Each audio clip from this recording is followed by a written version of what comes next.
here's the hot take. FalleN is a top 3 in-game leader today. Fucking hell. Long show, but whatever. Listen, I wish I had Cxzi to patch him in. Fucking hell. Right, this is going to be another episode of Snake and Banter, and our guest for this one is Cxzi, formerly of Complexity, not of Passion UA, which in itself, people might say is intriguing. It might make them wonder what's going on, Cxzi. So I said I would ask you at the beginning. It's not like for some gotcha or some draft. Just what is going on with you? Like, why are you not what part of that group? What's going on with you? Are you looking for a team? What's the situation for you? So I mean, obviously, like the Complexity did drop out of CS and they did sell the team. I mean, I wasn't a part of it, obviously, but I don't know. I think it was more on passion. I mean, that's what I was told. Like, it was a kind of a more of a passion decision. But I mean, also like performance recently from like all of us. Honestly, we were all pretty struggling, like pretty much struggling. I think Nick's been playing probably like the best out of the other four of us. And I mean, I think it was just like we were getting stale, so maybe something did need to change. I mean, it sucks that it unfortunately happened like after like the player break, because now it's like everybody's kind of locked in for the major now, so it's like there's not many opportunities until after like cutoffs happen and see what people want to change. So I mean, right now I've been just creating content, streaming a lot. I'm looking for teams, but I'm just gonna keep on grinding content until an opportunity presents itself. Like, I would hope to like want to be in Europe still and play in Europe, because I mean, I think I'm in a weird spot where I think like I'll be at the top of NA like normal, but I'm not like a tier 1 level in Europe, so like maybe in that like tier 2, tier 3 Europe. So I don't want to like go take 2 steps back and play in NA, but it's like I need to find like. So you actually want to join an international team if you can? Yes, I do. I definitely want to be in Europe. It's like one of the spots where I was like back like years and years ago in FPL. Like I wasn't good enough to be in FPL, but I was too good for FPLC. So it's like one of those things where I just find the common ground and like find like a thing. And I mean, you're also open for living in somewhere in Europe as well, like as in for sure. There. Right? Okay, that's cool. It's good to know. I mean, the 1 tier 2 tournament I played in Europe, it was I think Yellow Compass. I mean, I dominated it, but like it was I think the tier 1 scene was just definitely way harder and way more challenging. But also, I did have my good moments in the beginning of the season, like or in middle season. So I'm confident in myself to be able to stay and play at that level. Okay. Yeah, when you played I mean, the Yala event was I think it was right before Bucharest, and that's when we were looking at your guys' qualifier. I mean, you guys qualified to Bucharest, and then you played the Yala thing in Europe. And then that was kind of the best footage we had to look at you guys leading up to the Bucharest event. And to your credit, you played pretty well at the Bucharest event. I mean, you really only had one abjectly bad series versus G2. The other ones that say, I mean, you did really well versus FURIA. Even in the 3rd place decider game versus FaZe, you actually held your own really nicely. So, I mean, I feel like I also had a pretty good one against Aurora too, honestly. Like in the quarterfinals, I feel like that was actually. You did. I mean, Hulzerk fucking dominated, but I mean, I had a pretty, I was a solid, 2nd, 3rd rifler in that thing too. Yeah. You were solid in that too. I'm curious from your perspective, because obviously, like you did, I'd say in the beginning you did maybe a little better with Complexity, and then kind of towards the end it got a little bit weaker for you. I'd say like. It kind of culminated in the bounty, which I was really disappointed, because I was watching that thinking you guys were going to just wreck Heroic, honestly, and then because they were using a stand-in, but then you guys kind of were the ones that got pretty much owned. What do you think? Like, why do you think that it seemed like it started well and then tapered off? I think for me personally, like after the Bucharest run, like I was trying to keep that, like I was thinking, okay, we just had this finish. We could have honestly made it to the finals of that tournament. Like, I mean, G2 kind of smashed us, but I mean, I was pretty hopeful, and I was like, damn, like we can actually play with the best. And like, Vitality Miles weren't there, Spirit weren't there, so it's like hard to like, always think that. But I mean, even in Melbourne, like we were down 2-10 Mongols, and we came back and we lost in overtime, but still we had a really close game against them. We got owned by Big Gamer Legion, but I mean 3 maps. I mean, it wasn't like the worst showing, I would say, but like I think when we had those things happen, I'm like, oh wow, we can actually be like, a top contender in top 10 team. So I think I kind of put that pressure on myself. And then, we didn't have any events until like the major, and we didn't have Hulzerk, so it's like we were practicing with pain. So like it was one of those things where the major went really bad, and then like, we just I don't know. I feel like everything just went stale, and it's like you know, a lot of people said, "Oh, you guys had to sub, so the majors like whatever."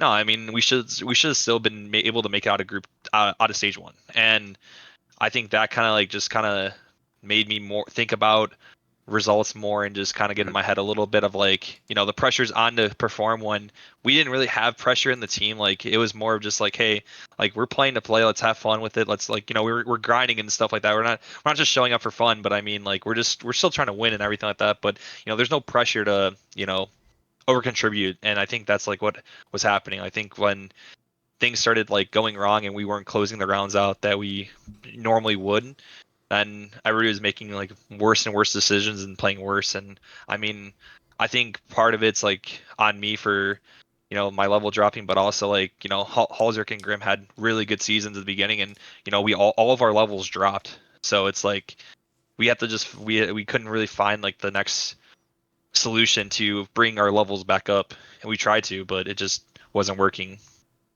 Okay. All right, let's jump in. So we usually have the guest go first. So what is good at the moment? What are you enjoying?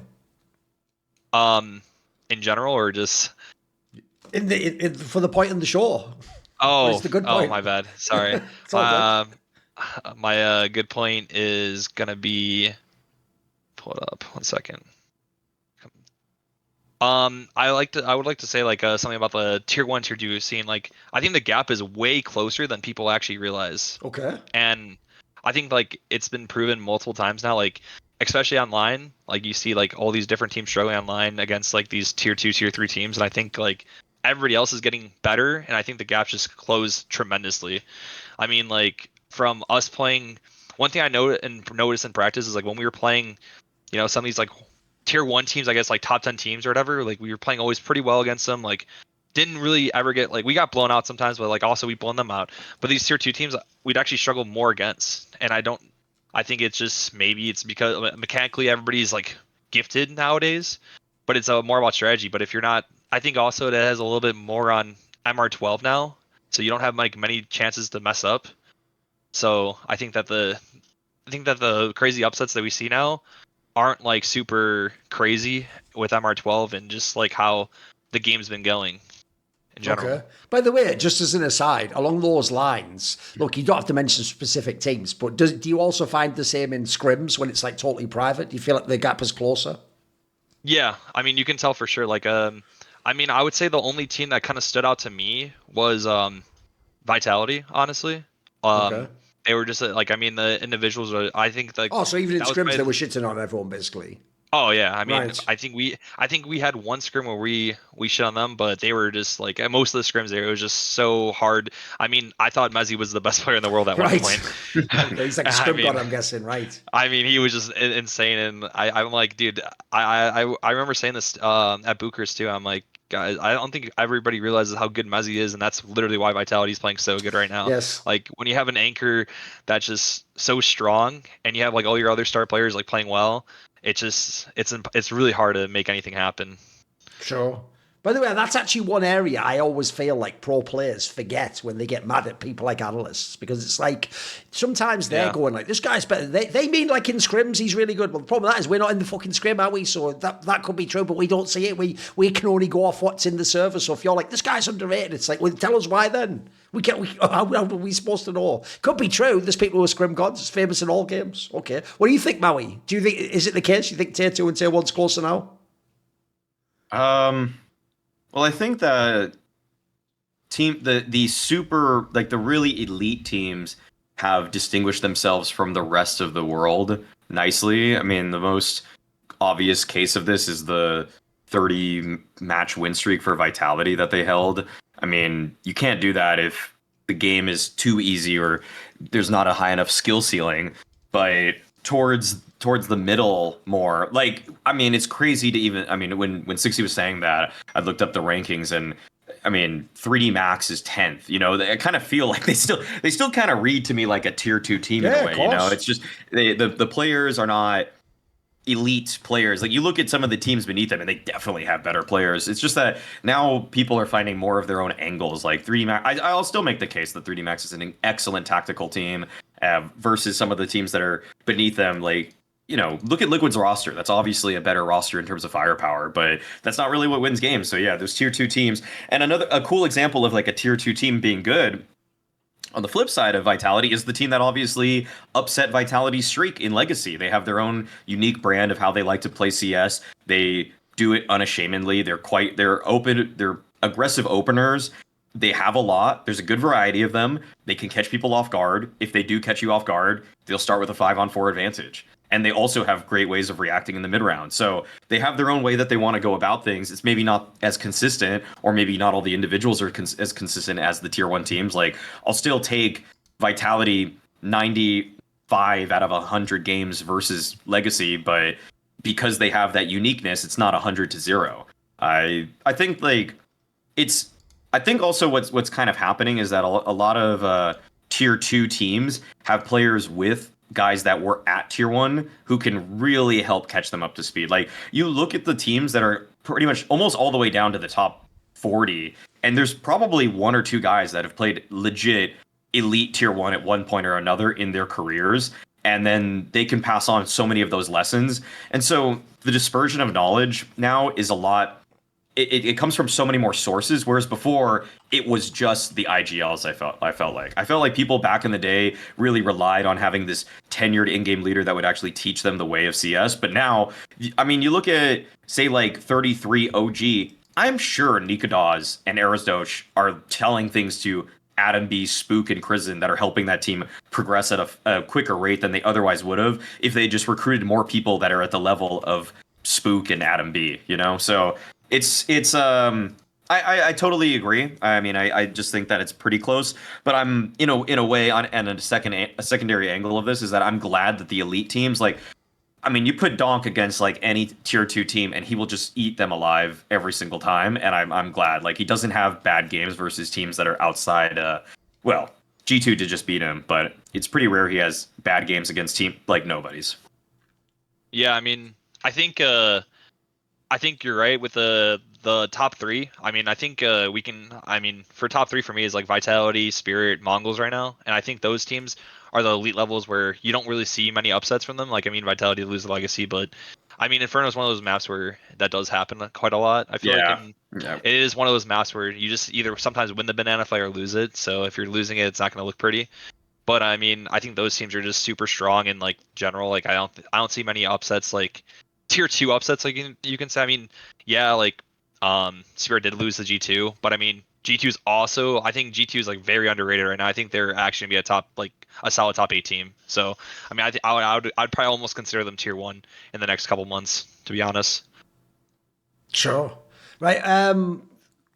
I would say for this one, I do think actually the online part was an interesting detail too, because I always think the part people don't understand is, I'll give you like a overall theory here. I'll start from the beginning, right? When people who are fans are judging players and teams, what I don't think they seem to understand is until you get to a certain threshold, which I actually would say is actually like top tier 1 teams. It's like the elite teams that you just know can always perform, whether it's like a group stage, an arena, under pressure, against the top dogs. Until you get to that threshold, almost every player and team you're seeing is in some way being affected by things like, do they know how to play on LAN? Are they okay without having like the coach talk in an online game? What do they do when they play pressure? There's all these other factors that are actually limiting your game. Because I saw this recently. I don't know if you saw this on like NBA Twitter, Maui, if it got into your algorithm. But recently there was like this weird spat of people posting videos of like, I think one of them was like a Klay Thompson one. They had a bunch of players where it's like amazing shooters in practice making like, 73s in a row, whatever, without missing. And they do that static camera shot where it's not hacked, you didn't edit it together. Like, you really did just make 70 in a row with some rebounding it. And what someone pointed out was, you can find like, there's like a load of videos like that from years back. There's one where Curry makes like 93 in a row or something. And what's funny is, people had always said this, but I'd never seen anyone post one. Someone finally posted some of those where it's random people that are nobody, Maui. They're not even an NBA player. They're like a kid in college or so. And what they showed is what I've actually always tried to tell fans, is why it ties to this point, which is there is some guy right now who not only is on the bench in the NBA, there'll be some guy who's in high school who, if you really had him in a gym with zero pressure, remember, you just have to upload the videos, not even the pressure of you being recorded. Yeah. Like, if you just make the threes, he just deletes the video. There are people who could make 100 threes in a row. I'm not joking. Now, by the way, that that would be impossible in the NBA. To make 100 threes without missing in the NBA would be like, you would be beyond Steph Curry. You'd be the most goated shooter ever. So the point is, even Steph Curry, to some degree, by the way, in an official game, has some element where pressure affects him. So I do think it's why, actually, a lot of that discussion of, like, is someone, like, fundamentally a good player, like, at their core, or can they ever be, is actually sort of confused by this whole thing of, like, well, how many chances have they had? Have they actually been to LANs? Have they been in a good team? Have they been in a team where people taught them, like, the meta of how you play on LAN and how you... Because I do think, to me, what I've seen from these Blast online, both in the Bounty and in this recent, like, qualifier to the Fall Finals, where it's only if you make the playoffs, basically, that you go to the LAN part, is the second you put it online, bro, these games get way closer. Like, I know, obviously, on paper, Vitality still should have, like, stomped M80. No, that game looked like what it was, like an online game. Like, yeah, guess what? M80 wasn't playing that thinking, like, fuck, this is I am Cologne, that fucking Vitality. They were just playing like it was a game, mate. That they could have been playing BC game in that match. It looked like it. They were just free and loose. So, one, I actually think the underrated part in that sense is, believe it or not, even what you as a fan think are bad players are actually way better than you think. Just like I said there, the guy who sits at the end of the bench in the NBA, you think he's a bomb because he averages 3 points and he plays in garbage time. That guy would torch any, like, fucking playground we take him to today. Like, if he just went and he was playing with no pressure. No, I actually think that is an underrated detail. And I do think, actually, the fact you have so many tournaments now where people get their chances, and in fact, you could even argue, by the way, this might actually ease people into the real tier 1 tournaments, because there's Blast, it looks like their format is going to be to have a bunch of online ones. By the way, Starland is going to be online for their group stage. This actually might be a chance for people to show their skills off, even though they might be, in, like, LAN terms, 6 months or a year away from, like, making it and proving it, etc. And I do think people still underestimate, though. Here's the fun part. I actually agree. I do think the level's gone way up now. Like, I even think the tier 1, tier 2 thing, like you're saying there, mate, it almost needs to be expanded.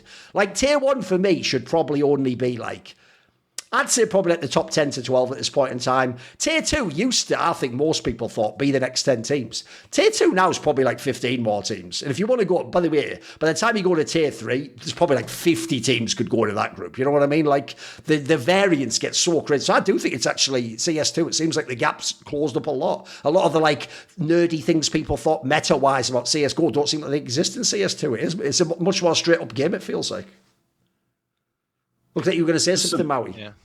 Oh, well, just to build on that anecdote of how the bench warmer in the NBA is so much farther ahead than anything you've probably experienced in your life whatsoever. I don't know if people really remember this because Valve took them out more or less, but retake servers, like community ones, where you would just play on a map, 20 rounds. The worst that it could be is 4 versus 5, where it'd be 5 retaking CTs versus 4 Ts. You would play. I would play those a lot, okay, and I think they were about like 20-ish rounds or so that you would play on a map before it switches to the next map, and I would do pretty well in those. Sometimes, you know, on a good day, I get like 30 something kills in it. So like in 20 rounds, I'm getting over 1 kill per round if I'm just really feeling it on that day. I played against one with Taco when he was just getting completely battered by analysts and everything like that. Dude drops over 50 kills in 20 rounds in a full retake server, and it just was like, yeah, there's obviously levels to this stuff. Like playing against Taco is just like, yeah, he's getting like 2.5 kills every single round, whether he's retaking or he's on the side that's supposed to be, you know, the T side that's favored in those. It was just absurd. Like you play against like MDL level players, or what is now ECL or whatever, they never broke 50. Like I would play against, who are the good people at that time? I think I literally ran into like Swag in one of them at one point or whatever, and he got like 39, 42 or something like that. I never ever in my life saw anybody break 50 on these like 20 round retake servers, but Taco did it the only time I ever watched him or was in a server with him, and it was like he was the laughing stock of that team. He was, yeah, people used to say shit. Yeah, everybody thought that dude was Garbo, but no, actually, like it's just, there's such a vast difference. I mean, that's like I remember like one of the frag that it was a frag when Apex sent their first team with like JL. It was when it was, I think it was way before the major, but it was one of the frags, and we had to play them in the playoffs or group or whatever, the group stage of the playoffs. I remember that team. And I just remember there's like EG had their teams there. There's a bunch of different teams there, and I remember I was talking to Sans. I was like, I can't wait to like just own these like old guys or whatever. I'm just like talking all this crap, and we just go in the game and, you know, we just dominate them, and like, you know, it was like one of those things where it's like it's kind of crazy to think about like how, just still random teams can just dominate like a team that should be just way levels ahead. It honestly, at the end of the day, it's just people's mouse and keyboard. Like anything can happen. Sure. By the way, I also do think. Go on. When you're at the top of tier 2 though, which you were at the time more or less, Cxzi, is that like that's when the gap is actually much smaller, and that's basically what it means. Where it's like, yeah, the Taco analogy isn't perfect because he was still on a top 5 team in the world when that experience happened to me. But like, what I mean is like even the guy that's the 5th best on the 30th best team in the world is still levels to it. Yeah, I mean, I remember, I think I can't remember what team. I think, okay, I'll use OG for example. Nikolas destroyed us at the major. Like, I mean, Nikolas did play. He's been in like tier 1 a little bit, like years and years and years ago. We went to FalleN, I think, or something like that.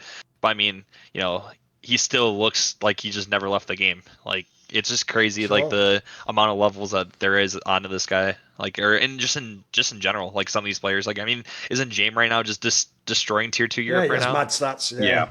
By the way, on the point you say about Mezzi, that's actually a great modern day example of the Taco 1 Maui. Because again, a fan who only watches Mezzi and they're only watching him in the biggest games, they're going to go like, oh, he's not that good, is it? It's like, mate, he plays every fucking week against like the Mouse lineup, the Falcons. Like, when he plays you at random, he's going to go fucking nuts, is he? He's going to be like, man, it's like I can actually breathe now. They've got the boot off my neck, mate. I'm playing CS now. I'll bet he's fucking loving scrims, mate. Of course. I like I said, it felt like I just remember like one Inferno scrim where we were just going up lane. It was like it was like a 2v5 or something like that, and we're 3 running up A. Like, I think we had like maybe 2 halls or 2 lane. Like I forgot exactly the situation, and we just all 3 get like insta'd, and we all just kind of like go. And we just no one had anything to say after the round.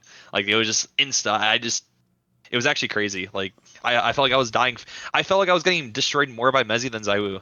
And I was like, damn, everybody was like, I didn't really know what it felt like at first. And then I'm like, damn, everybody's sleeping on Mezzi right now. Okay. If I actually had editing skills, I'm not the one who does it. I would say, editor, make that little like teaser clip at the beginning of the episode. Like, I felt like I was getting wrecked more like being Mezzi than ZywOo, like cut into the episode. They're going to watch. And all the ZywOo fans will be like, oh, I'm so fucking angry right now. You know, go mental in the comments, bro. He looks like a real anecdote. Yeah, of course. He had some good rounds and like had some good scrims, but like I swear, Mezzi was top frag most of the time. I'm like, damn, dude, this guy's insane. No, you have to understand. ZywOo was like, listen, I'm gonna let my young boy Mezzi ride on you on this one. Listen, I'm all back. Go for it, boy. Set him loose. We've got a new sponsor here on Snake and Banter at Last Free Nation, and that is going to be Prize Picks. Now, we all love being right, but wouldn't it be cool in life if being right got you paid? Well, that's the beauty of Prize Picks, because when you're right with your picks, you can cash in. So they have Counter-Strike, League of Legends, all sorts of esports. They have plenty of sports as well, American football, etc. It's fun, it's easy, and all you have to do, it's really simple. You just choose more or less on 2 to 6 player stat predictions. If you get your picks right, you could cash in. So in Counter-Strike, for the FaZe versus G2 matchup, I have selected on the stats prediction that Jacob, the new player for FaZe, gets less or more than 28 kills over the series. I'm going to say, I actually think this could be a quick one for G2. I'm going to say Jacob gets less than 28. I think he's had issues integrating himself into the roster. It's a tricky set of roles he plays.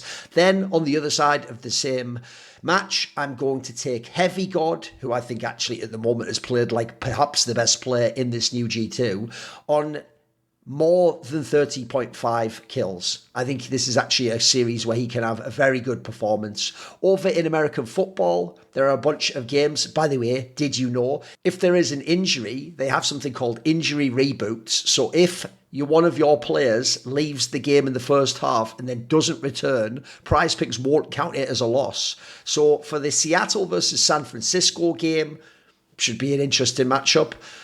I'm going to take Sam Darnold, who I actually think is a slightly underrated quarterback, to get more than 0.5 passing touchdowns. Feels like a gimme on that one. You don't even need a great offense to get that. Then for Houston versus LA, I'm similarly going to take CJ Stroud. Seems a pretty good player so far. I'm going to take him to get more than 0.5 passing touchdowns also.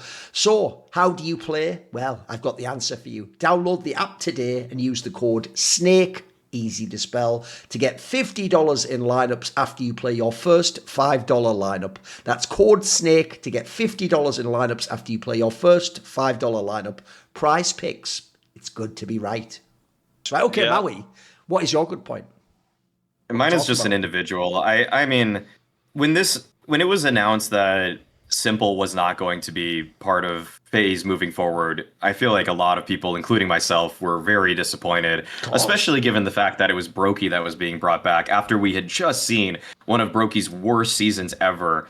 But actually, I'm pretty impressed by broky. This season has been great for him. And so I think he actually deserves an individual shout out for just how good he's been for this FaZe clan in the last 3 months. I mean, every single event that he's played has had green rating on via HLTV, but really what I've seen from him most recently at the Blast Open London, it's this stage of it is online, sure, but the fact that he's dropping 37 kills twice in a row versus Vitality on consecutive maps, it's overtime, but it's still like he is carrying their team through situations. And I'll just even say, here's the eye test on it, is that when before broky got removed for Simple or benched or whatever, he had to take a leave of absence.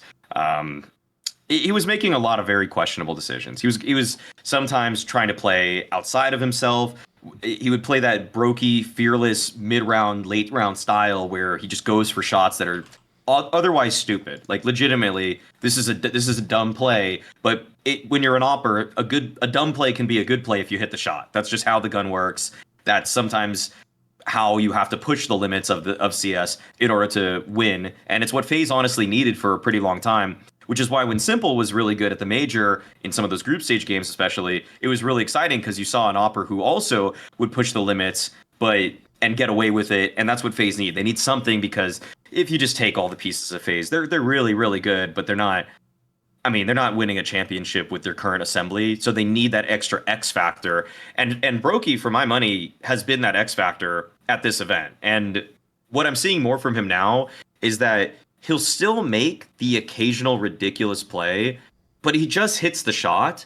And also, he actually goes for less ridiculous plays. That's the main driving point here, is that it feels like he actually found more of a balance for how often he should go for those. And it's just, if you go for a ridiculous play every single time you have the opportunity, you're going to lose. Because you're going to make so many poor percentage plays that you're going to miss the inevitably difficult shots. But if you kind of just pick your spots a little bit wiser, you go for maybe 1 to 2 ridiculous plays per series instead of 6, then those ones, I feel like, just giving yourself the concentration to know I'm not sending it every single time, you actually can kind of keep a level of confidence in going for those plays that sometimes escapes you if you just go for too many bad plays. And I think that's kind of what happened to broky last season. He kept doing really stupid plays while missing the shots, and now he's going for less ridiculous plays, but he's hitting so many of the shots in those. Okay, what do you think, Cxzi? What do you think of the broky return to FaZe? I think that, honestly, he's been dominating. I think that he's been playing really, really, really good now. And I think maybe he just needed a break to kind of come back. Like, I mean, FaZe weren't having results as a team overall. I mean, they were having some good games and they just had some bad games. Like, I mean, it was probably good to just have everybody kind of like go their separate ways for a little bit, see what was going to happen. I mean, broky came back with the fire in him. And, I mean, I think he's definitely valuing his life way more than he used to. And he's not like overcommitting. I think that's pretty important, honestly, because if you keep on overcommitting, you're just gonna look bad eventually at times. And I think but also like with his playstyle, like when he I feel like the broky I always like remembered like watching was that that's how he always wanted to play and be like in the action. And it just wasn't working from the last 6 months, or like that 6-month period, like that first part of the season, and maybe even a little bit in the last season too, or 2 seasons ago. But I mean, now he's kind of found the balance and he's kind of like just reinvented himself, and maybe he just needed like a little break. Like, I mean, how long he's been playing straight in the scene for? Oh my god, like what, 3 years, like, 4 years? Probably like, more, probably 4 or 5 years, I guess. Yeah. Yeah, exactly. I mean, maybe he just needed like a little mental reset. Like, I mean, especially from winning multiple championships to like having this rough patch. I mean, has he really had like I don't know like all this I don't know all the stats, but like I mean, I don't think really there's been many rough patches for him actually in his career like out in FaZe. Like, they're always usually winning something every couple months. Yeah. So I mean, when you have the pressure of not winning over and over, and you have like you see all these interviews. I mean, you see like Kerrigan saying in the interview sometimes like they're trying to figure out, they're trying to push forward, and they want to get another trophy. And it's been so long. Like they're all saying how bad they want another trophy. That I can imagine like the pressure that you're kind of adding onto yourself to like make that happen. So I think like maybe it was a good thing to just step away for a little bit, take a couple months break, just kind of find yourself. And then I mean I remember when I peeked at his face at like when he was like maybe coming back, like he was grinding face and he was dominating in Europe face, and now he's showing off it here. So it's really good to see, because I mean I feel like broky like FaZe without broky always kind of felt like a little bit off. Like I mean Simple was cool and stuff, but like broky's been on that team for so long now that's like you gotta like you can't like. You can make it work, until like until he like wants to like I don't want to say retire, but like what I mean, like when it's time to like move on, it is like there's always gonna be another person gunning for your spot. But I mean right now I think it's really good that they brought him back. The funny thing is, I agree, obviously, Maui, you do have to give the disclaimer, this is just online, obviously, and we need to actually see him do it like the finals and all the rest of it. But I agree, that was like way above the level I expected, especially from the last, like, not only the last 2 seasons of play. Like, that's why I agree. You also have to, like, look at who broky was as a player before. Like, I feel like one of the things that actually fucks him up, by the way, is that he was the, like, fucking MVP of that kind of 8 when they first started that run when they got ROPS, because that made people actually think that, like, broky can do, like, a 1.3 rating at like a massive. No, that was never the player he was. That was like a mad globe, like that can happen occasionally, but that was never even the style of player he was. The reason I think it's actually quite cool the way he's playing now is because crucially it is all the mad impact rounds. It's not even the stats. The stats come and go, mate. That can be like a fluke, the right put. No, it's the actual like mad impact. Like, some of the clutches he won, that was like you have rolled the clock back 3 years, mate, to what made people love this guy. And I actually think there's a concept. Could probably tease this out in like a separate video sometime. Sometimes to me, there's a difference between being the best player and being the player who's like almost like the heart of the style of the team that you have, So look, obviously, the first player I would have to pick in FaZe that you have to have if you want it to be the classic FaZe. You've got to have Kerrigan, obviously, because his calling style's a big part of it. But here's the joke. I do think even if at times ROPS was the best player, or, there was obviously, I don't know that Twist was ever the best player, that Frozen might be the best player the last year or so. I actually do think that they have never looked like the real FaZe clan when broky was bad. And I do think those last 2 seasons he dropped off heavily. Before that, it's not that I need the broky from Katowice 2022. That was never it. I just need the guy who wins these clutches. If he plays, and by the way, it's not even that you have to complete the clutch. Obviously, some of these you shouldn't win 3 of these in like one fucking series. But I mean, just getting close to it. That the danger of that. The difference is, I do think actually players have to respect him when he plays that way. Like I think what it does is it makes it in the mid round where not only can the amazing Kerrigan call happen, but you can do some crazy scenario to get out of trouble. Yeah, ROPS used to do it with the late round clutch and maybe like fucking Rangers like early games. broky was always the one who did that, like the JW-esque play that, like, that's what you think of on stage that you do. And by the way, that's what I think people miss about FaZe. It's not the idea even that you're good or you win. It's the notion that when you're in this big match against a top team, and the cool thing here was he did it back to back. He did it against Na'Vi and then Vitality. There aren't that many better teams than that in the scene. Is you're thinking of the player where, like, when everyone else is like a bit nervous in the stage match, like, oh, I'm going to play it safe here. That's when he goes for the big balls play and does some fucking crazy move, etc. And the impact on that is, even if you don't get the kill, it makes other players on the other team react to you differently, though. They have to, like, respect you in a certain scenario, or they can't, like, bomb rush you if you're in a 1vx. That's a massive deal. That has a knock-on effect to other people. And so I do think when that dropped off, you saw the other things in FaZe fall apart too. And I do think, sadly, people do forget. It's actually why I think Elise got done a bit dirty in this team. People do forget he was actually having a pretty bad last year, Maui. Like, he'd already dropped off big time then. That's why I really do think, in some ways, like, FaZe was set up for failure this year, because people took what happened at that Shanghai Major. Like, they could just do that every time. Like, that was the one out, that was out of nowhere, guys. I can tell even they didn't know that was coming. That was like some crazy, like, they did roll back the years, almost the beginning of the year, and then magically almost win on the way out. And if people don't know, I can tell you, I might do some content on this soon. It was already known at that point 100% ROPS was leaving.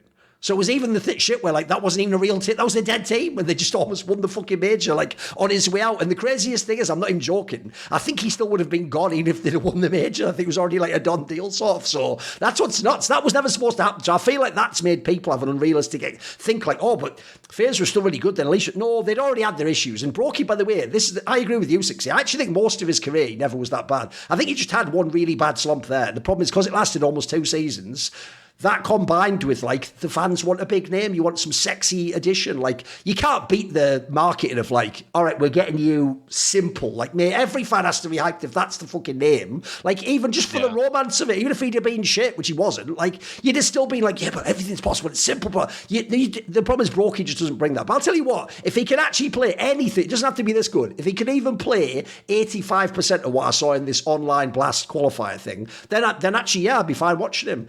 Listen, FaZe is still going to have loads of problems, aren't we? I don't think they're winning tournaments. I think, actually, it's still, if you want them to be a contender, which they used to be in CS2 all the time, that's probably for next season. They probably have to make some other roster move or figure out someone else. The Jacob guy, by the way, has to play, like, twice as good as he is now, for that to matter. Like, that's almost even the dirty part about this run. People are going to do the classic last man in, last man out scenario and go, like, oh, compare Elysian, Jacob.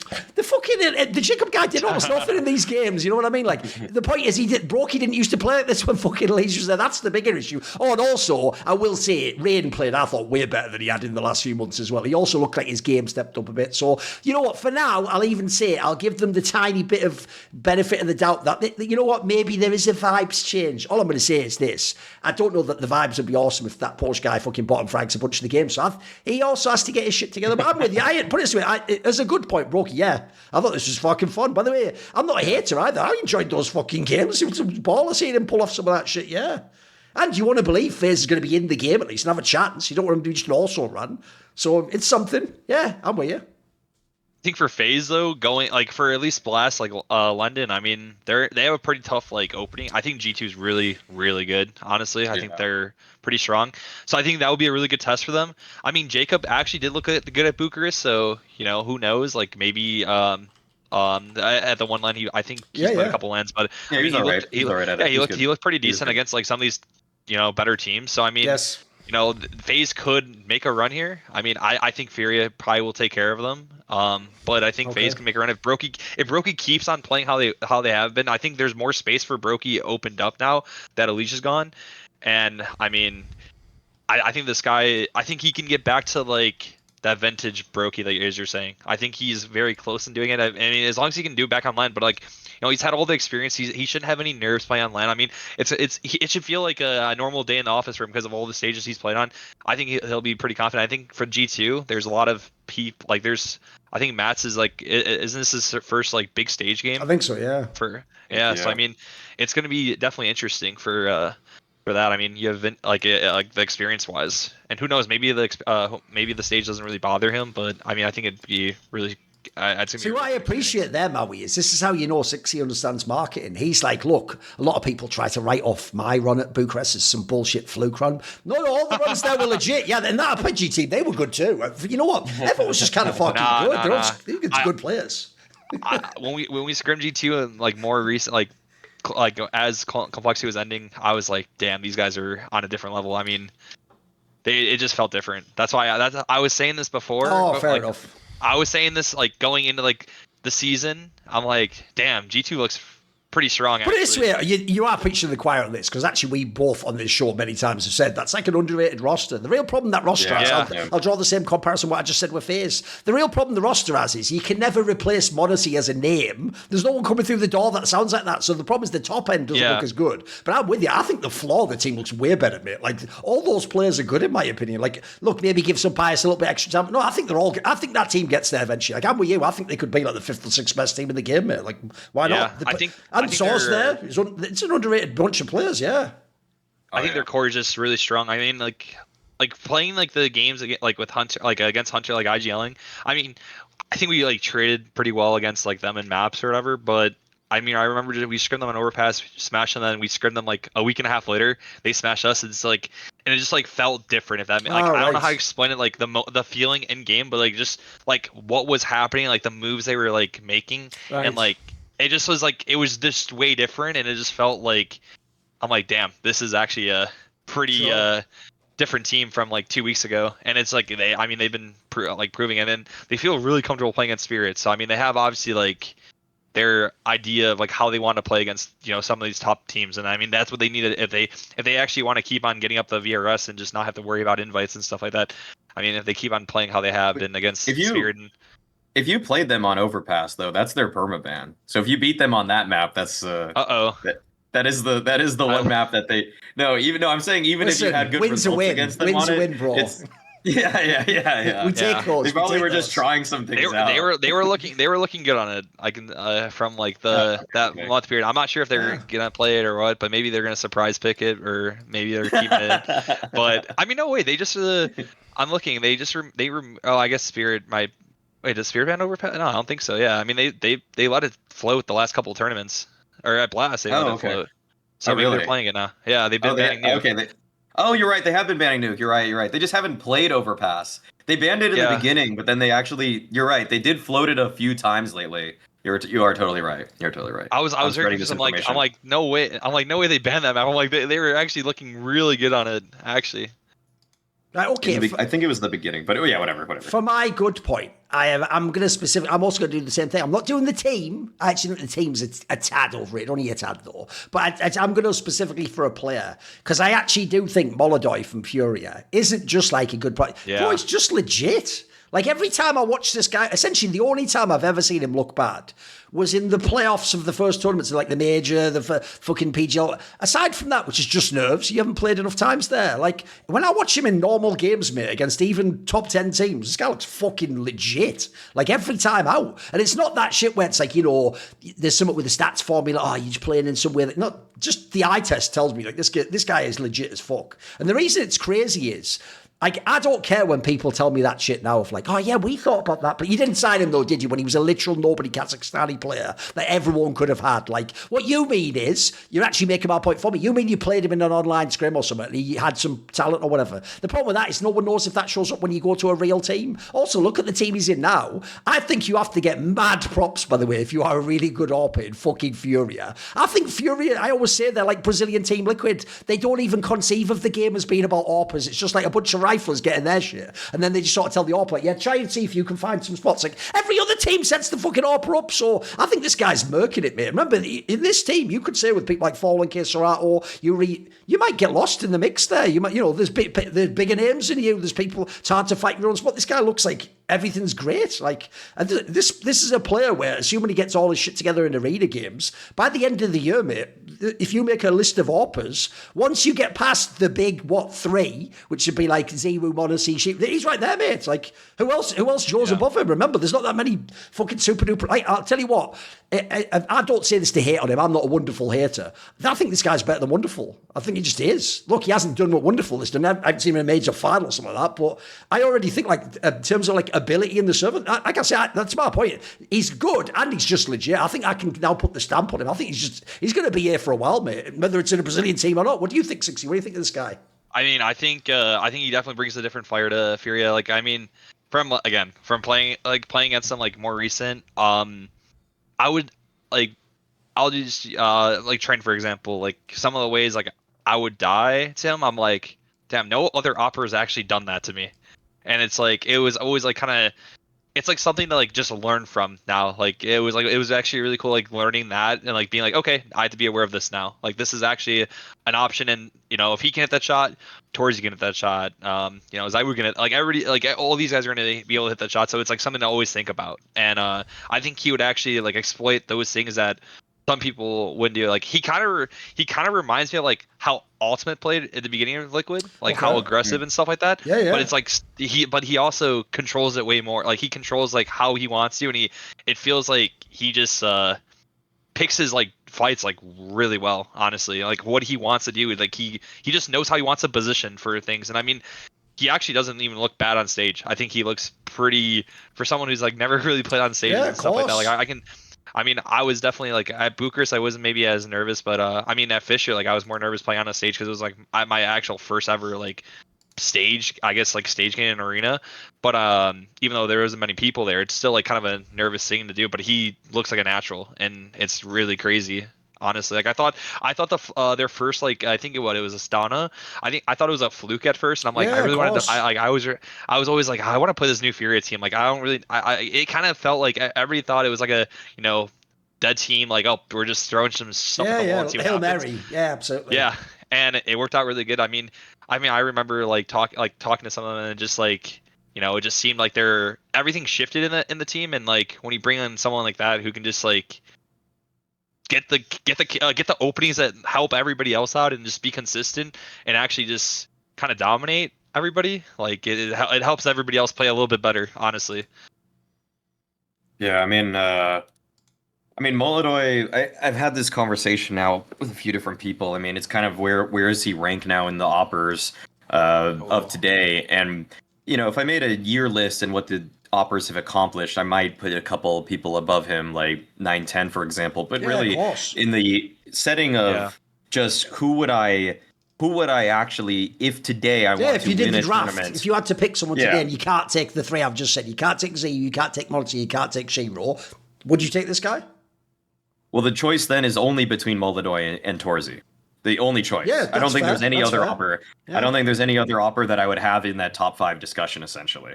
I mean, I think the other two are wonderful and 9-10, but lately I would just pick molodoy over both those much more easily. And the way that you talk about how he played against you on train, I feel like when I watch a molodoy POV, the dude just repeaks better than anybody right now. He's repeaking at such a ridiculously strong level in terms of not just hitting the shot, but like you said, it's knowing when he's pushed off of an angle, he doesn't just repeak all the way down a lane as dumb as possible. Like, he doesn't peek all. He'll like peek it. He'll move into it oftentimes, but when they're obviously in still the liminal space that they have to get closer to you on. Like, he's so good at catching people as they're trying to move forward. It feels like I don't really see anybody. Yeah, like Shiro posts up on angles, and I think Shiro hits shots at a higher percentage than molodoy. But in terms of repeaking, I don't think Shiro is quite as ferocious of a repeaker. He just always, like, Shiro's percentage chance of hitting a 70, like a 6 out of 10 or easier shot is like 100%. Like, he'll almost always hit it, which is his specialty. And maybe molodoy admittedly does miss a few more of those, but I think molodoy creates more opportunities for himself in the course of a round, whereas Shiro will create the best opportunities, especially in the late round of any opper today. And then if I'm talking about m0NESY and Zywoo, it's just a different story. Like, they actually have much different styles, but like, it's kind of like both ends of the spectrum. The most aggressive, forward-playing, willing to repeak is molodoy. The opposite end is Shiro. I think I would want Shiro, depending on my roster, more, because he's just safer to have. But if I need to just jumpstart a CT side with an opper that can take over, I'd easily take molodoy. I think molodoy actually takes over CT sides in a way Shiro can't. He doesn't. He decides not to. Shiro does his own thing. Like, I would want Shiro in a 2vx more than anybody, like, almost for sure. But not. It's just different. It's just a different style, and that's why I think it's so exciting to have him in game right now. Yeah. Because I think like Grix, for example, was another name that was brought up with Heroic, and I watched some of what he was doing when he was with Heroic, and I watched a little bit of what he did before. It's hard to explain, but it just looked a little bit more noob stompy, where he'll just go for the dumb wide peak. He goes for the far wide peak. He goes for the wide peak that's like, okay, I really wouldn't advise to that wide peak or re-peak. But molodoy does these really just smarter ones. It's like a little bit smaller. It's like he knows when he can catch people so well. It's really, like, he's pushing it exactly as far as I think he knows he can in CS2, because I think in CS2 repeaking is a little bit awkward. It's like I still feel I haven't opted in a certain way. It doesn't feel like the instant counter strafe is not as it still doesn't feel quite as instantaneous as it did in Go to me. And like, so I think it's like your repeaks have to be almost a little bit more. It's like a safer repeak than it was in CS:GO. So even CS Source and CS 1.6 I think had slightly easier repeaks than CS2 does today. So I think molodoy is reading them extremely well. Yeah, I mean, I think he just like creates so many opportunities for himself, and like on certain maps, like it's not like you would think, oh, Kinder's gonna be the first one taking contact. Yeah. Nah, he gets his fair share of contact. Honestly, for for openings, everything. It's actually just a really hard duo to kind of stop. I think also, Yuri's been playing way better with like this whole iteration too. So I mean, that's helped them tremendously. Speaking, like I mean, when everything started like kind of like shifting to this new roster and everything kind of like start working out, especially that molodoy playing really well. And you can are being back to his normal self. I mean, it just unlocked the other guys too. I mean, even FalleN's playing good as an anchor, honestly. Sure. Like it's unlocking everybody. Yeah, and yeah. That double opposite deadly too. Right. Okay, Maui. Okay, yeah. I mean, obviously, you don't want your repeaks to stink, and obviously, we have a sponsor that can help you out with things like that. We are, as always, sponsored. I feel like we've been with them for a while. We've been with Mando for quite some time. Still one of my favorite sponsors. Still using their products to this very day. I was using this spray earlier. This is the bourbon leather whole body deodorant. I just spray it under my underarms, and I smell great. That's also the one, if people don't know, it can go everywhere as far as I know. You can put it on your whole body, essentially. Yes, yeah. And yeah, it's aluminum-free, paraben-free, safe for sensitive skin. I mean, these products have been just fantastic. And I mean, you can get your own with the promo code CS2. Be sure if you anywhere are asked what show it is, say it's Snake and Banter. But yeah, no, I mean, seriously, if I think like if people need a new deodorant that is actually going to make them feel better for their underarms, and they also have all these other products like Thorin, you've used all these other products too, but no, like I've just now fully committed to these over any other ones. There's no like discomfort for me personally. I'm speaking from my own self, like no discomfort, whereas some other ones would feel after a while almost like, I can't really explain it, but it's like just like craggly or something. Like I guess craggly would be the term for certain other deodorants, but this feels good the whole time from start to finish whenever I decide to wash it off. So either way, I mean, the smells are great. The Mount Fuji one is still my favorite. I use this bourbon leather one because I bought it and I still like it. But Mount Fuji's great. They have a Cedar Grove one, which is also great. Smell more, like you work out in nature or something. That's great, obviously. And then, but yeah, be sure to help out our sponsor. Go to shopmando.com. Use promo code CS2, and when you use our code, you will get 20% off plus free shipping. So please check them out. You'll smell better. Trust me. Yes, 20% site-wide, everything on there. Right, shout out Mando, shout out anyone who buys that. Right, okay, let's move on. Right now is the portion of the show where I obviously enjoy the most. It's all complaining. What's bad? What's bad at the moment, Cxzi? What's not good? What's bad is for my bad point. So, what do you guys think about FURIA? Like, so my whole thing was do you think FalleN should actually be leaving? Because I mean, the whole plan was to shift him out of FURIA. He knows his audience. I'll give him that, Maui. What do you guys think? You think FalleN should stop playing CS anymore? I don't think that. Go on, hit me with your reasons. Come on, build up the case for me. I don't think that he should be like, if FURIA plays on this level and they still keep going with it. I think that they should. I think they should kind of stick around and see what happens. Like, I mean, I'm not just saying off a couple of results, but they've been on a trend for the from the major to not like keep going. They even Cologne and now the Blast they're like a perennial playoff team. Yeah, absolutely. They've been playing really well and their system seems to be working. Like, I feel like you give it some more time. Like, I'm saying right now I wouldn't make that decision now, but I'm saying like see what happens in the next couple months and go from there. Like, they have so many more events left. They still have the next major. I mean, I would just ride it out and see like what happens. Like, I don't think they should make a decision, FalleN's gonna be gone in December, like January for the new season. You have to bring a whole new IGL. Maybe that changed a lot more in the team, or maybe Kinder goes back to IGLing, who knows. But I just think that it's too soon to make that decision, and I think that with how they're playing, I mean, why not ride it out?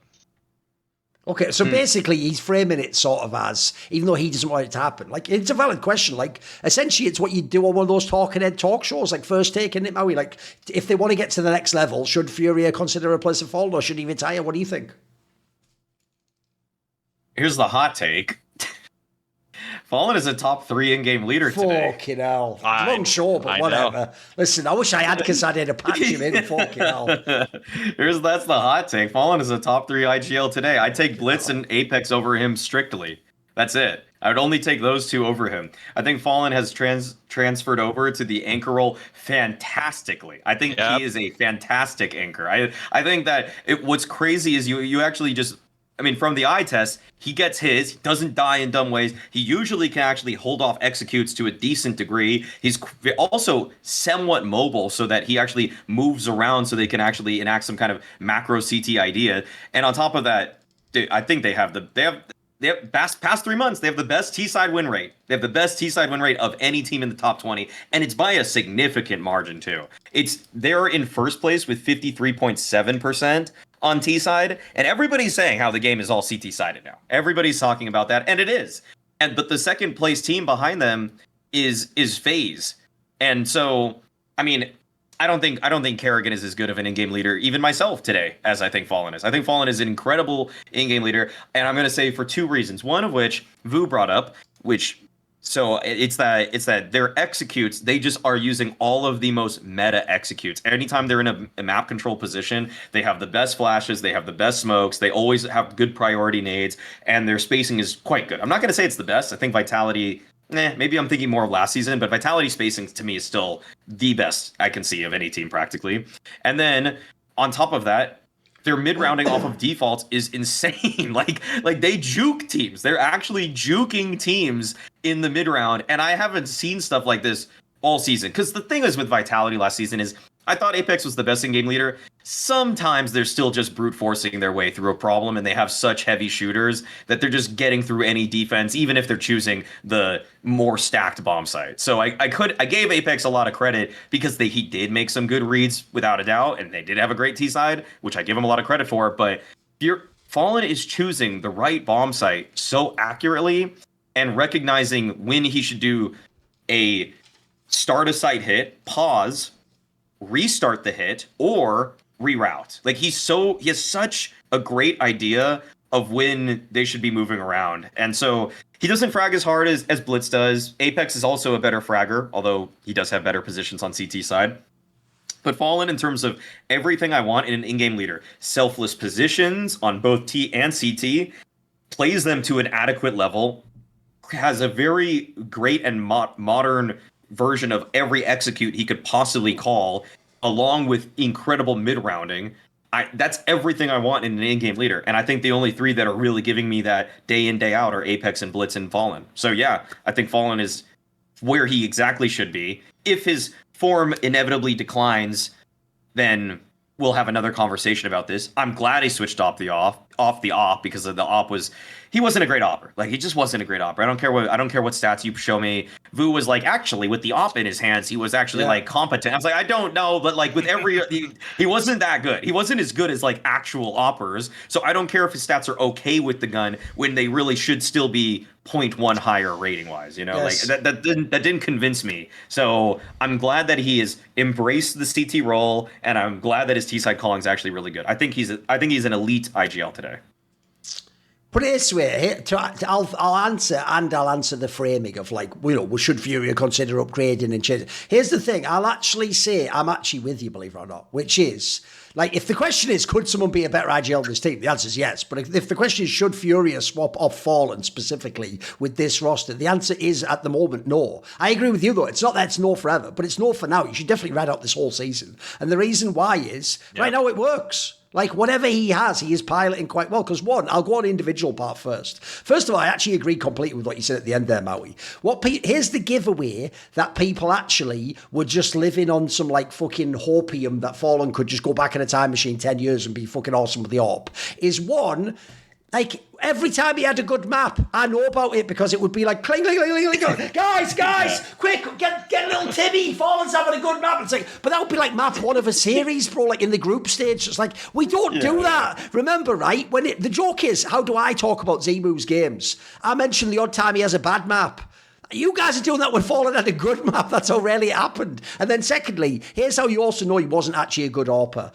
Fans did do this goalpost move, which is, right, I'm sorry, when you're the AWPer, We haven't got time to do the whole sidebar. There's no such thing as a support AWPer. That's a bad AWPer who can't be relied upon and has to like limit the angles they take. In which case, by the way, I think actually even more so in CS2, you should not have that player on your team. They will economically crush your team. It's a waste of time. You should never save the AWPs for them. It just doesn't make sense, right? So what people start to do is, when you're an AWPer, I'm sorry, you have to be one of the stars of your team, in my opinion. You have to at least, at minimum, be like the third best player on your team. You probably should be like the best player in an ideal world, but it depends on the setup and who's on your team. You know, if you have Duncan, don't blame me if you're not the best, etc. But when you look at someone like FalleN, people had started doing that thing, like you said. Notice Fu didn't go, he's actually really good. They go, he's not actually as bad as you think. And so it's a fuck off. If you're talking about stars, you don't do it that way, mate. You talk about how good they are. So, for example, if you're ever going to this, you've already lost the battle. If your whole thing is like, yeah, but look, this AWPer, look how many times she still had over a 1.0.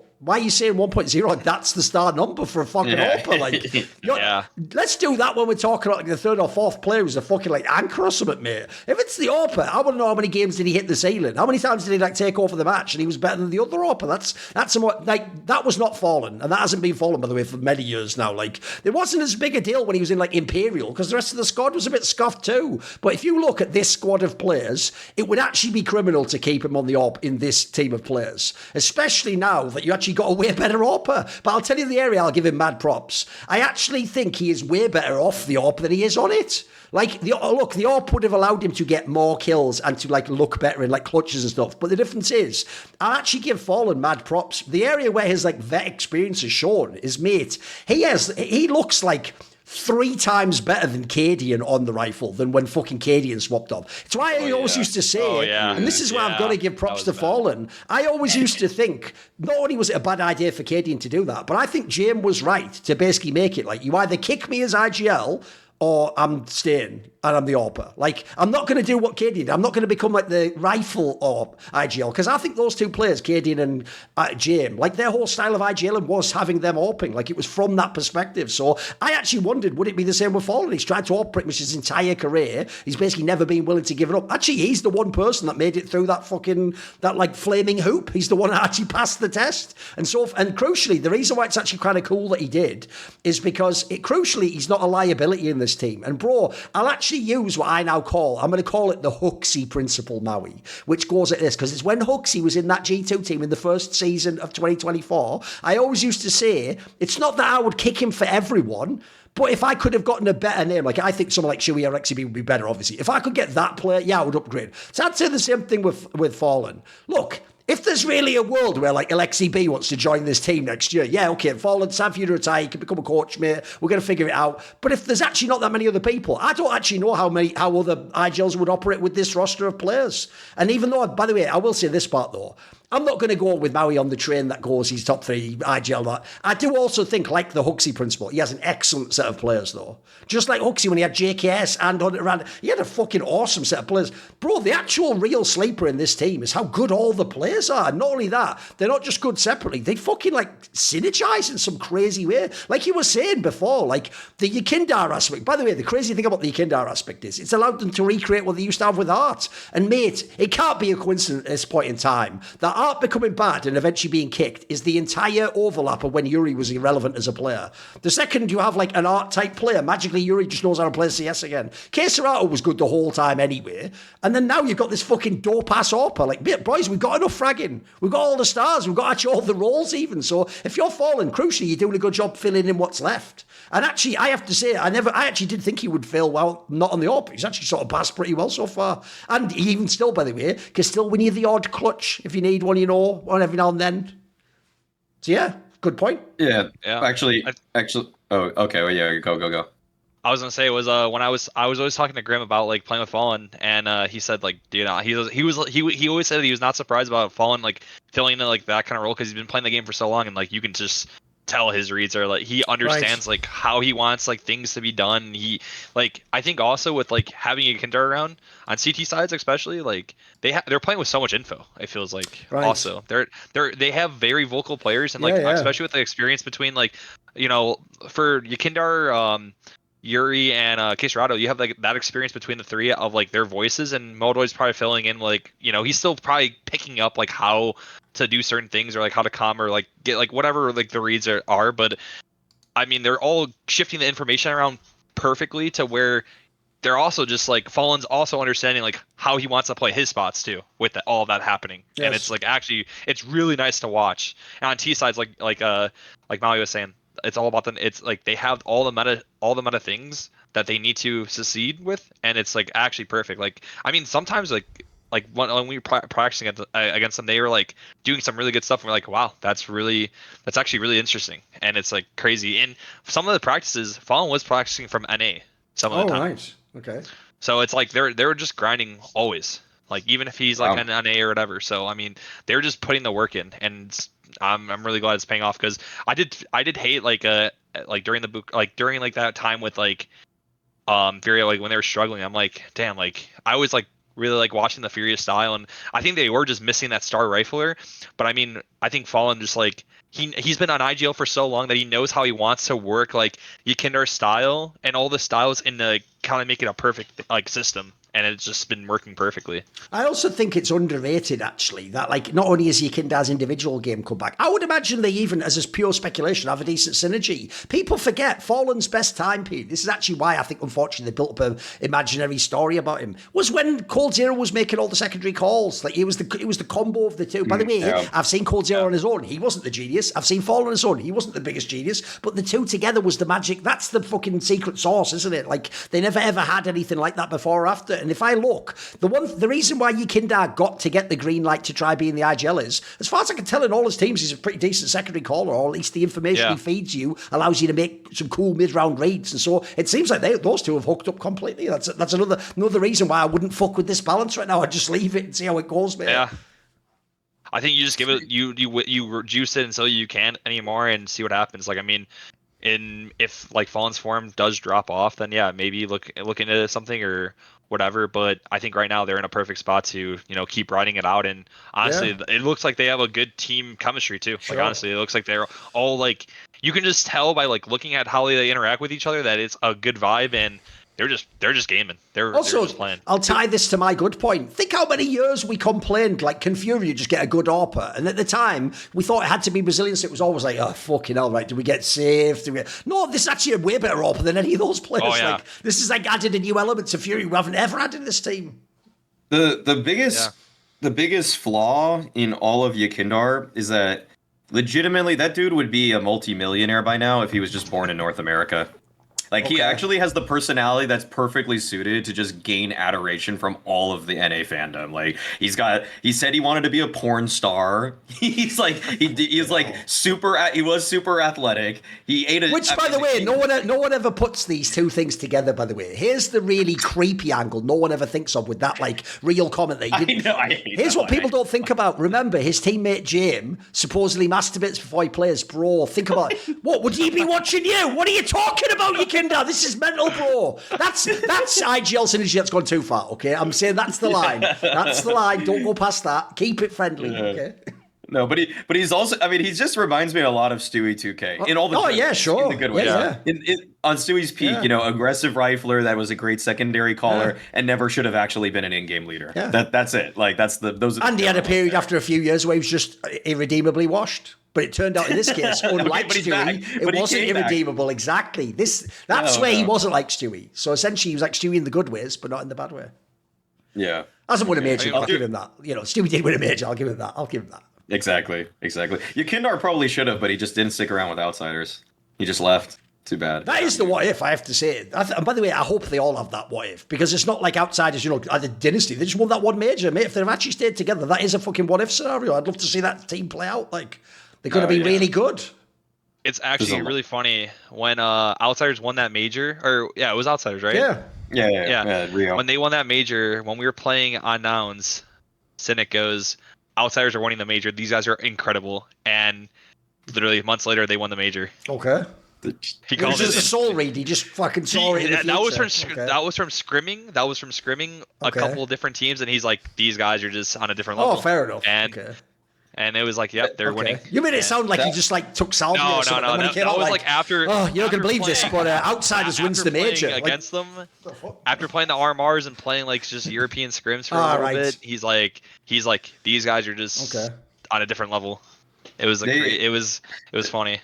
That does something about the Jame-led VP did inspire people in a way that was much more fervent than what anything that they've conjured up since then with electronic. Like, I mean, also at Flashpoint 2 when we were in London, we had to write down our prediction, put it into a hat or something like that with our names on it, and I wrote down that VP were going to win that event because just watching them online, I was like, these guys are absolutely insane. Like they play the style that James created with Yakindar playing like that. It was just, I mean, it was very hard for people to actually deal with them, and you have to like adapt yourself to them so much more than they have to adapt to you. If you just try to run at them, they're just waiting for you, and if you try to outweight them, they're just better at waiting than you. They know how to work those kinds of moments better.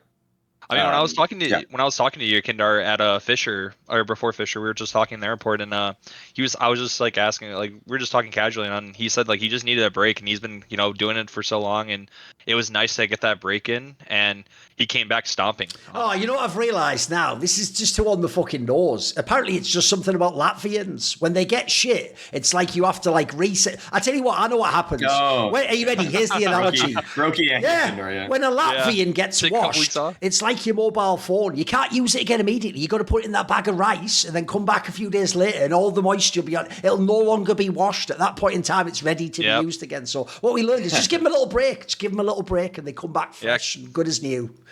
I mean, that's what. It worked for both of them. I mean, it's bizarre, isn't it? I know. Dominated. Yeah. Now all we need is Heku to come back. There you go. There's 3 for 3. Listen, it's your turn. It's your time to come back now. Get hired. Right. Okay, Maui. What is your bad point? Okay, mine is just as a whole Spirit. I mean, I could. What angle are we doing this? Okay, they are. By the way, Maui. Just to set this up.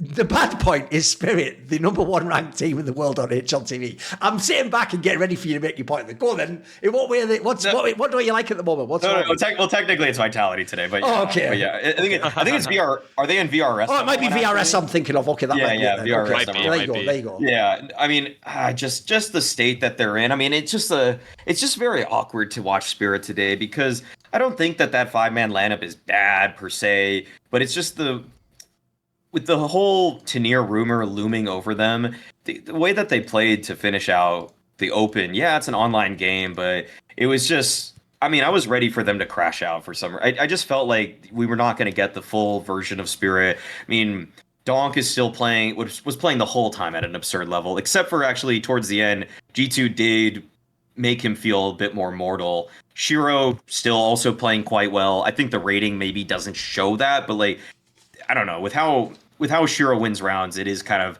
does he get that final kill or does he not get that kill? And that can really sway the rating nowadays in 3.0. I think the pure output of what he did was actually quite similar to looking at a lot of his other tournaments.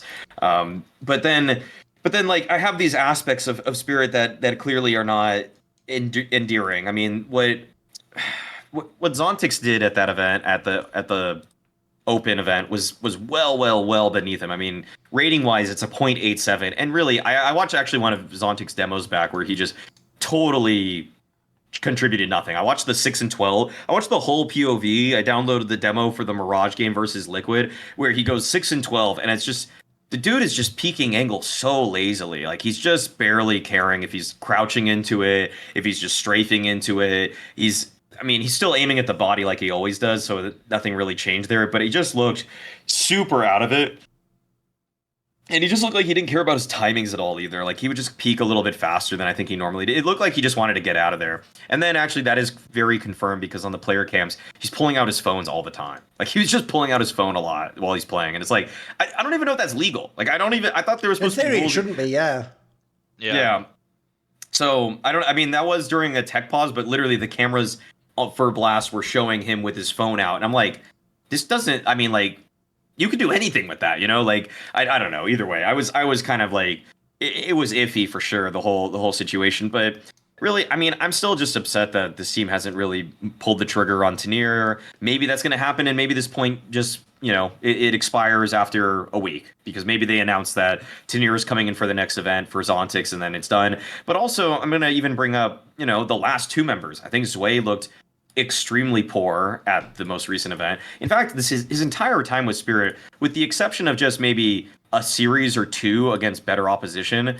it's been pretty underwhelming for me. I mean, he did have the single very good series versus Maus, which definitely gave him a lot of people were pretty excited about that one, and that was at the Blast Bounty season finals. But even like at Cologne, he wasn't that sick, and people were trying to act like he was really the big difference maker in those games also, which I never really bought onto. But other than a single series versus Maus at the Bounty playoffs, and then against the Mongols at also the Bounty, not a lot has been very fun to look at for Zwei. He really has been really underwhelming for me. And the final aspect of this is that I think Chopper's calling is just extremely lazy so often. I mean, it just feels like, I mean, I don't think it just doesn't seem like the lurking capabilities of Zontix are maybe it looks bad because Zontix is actually dying on his side of the map. So I'll put Chopper for last year because I think Chopper wasn't being helped by the fact that Zwei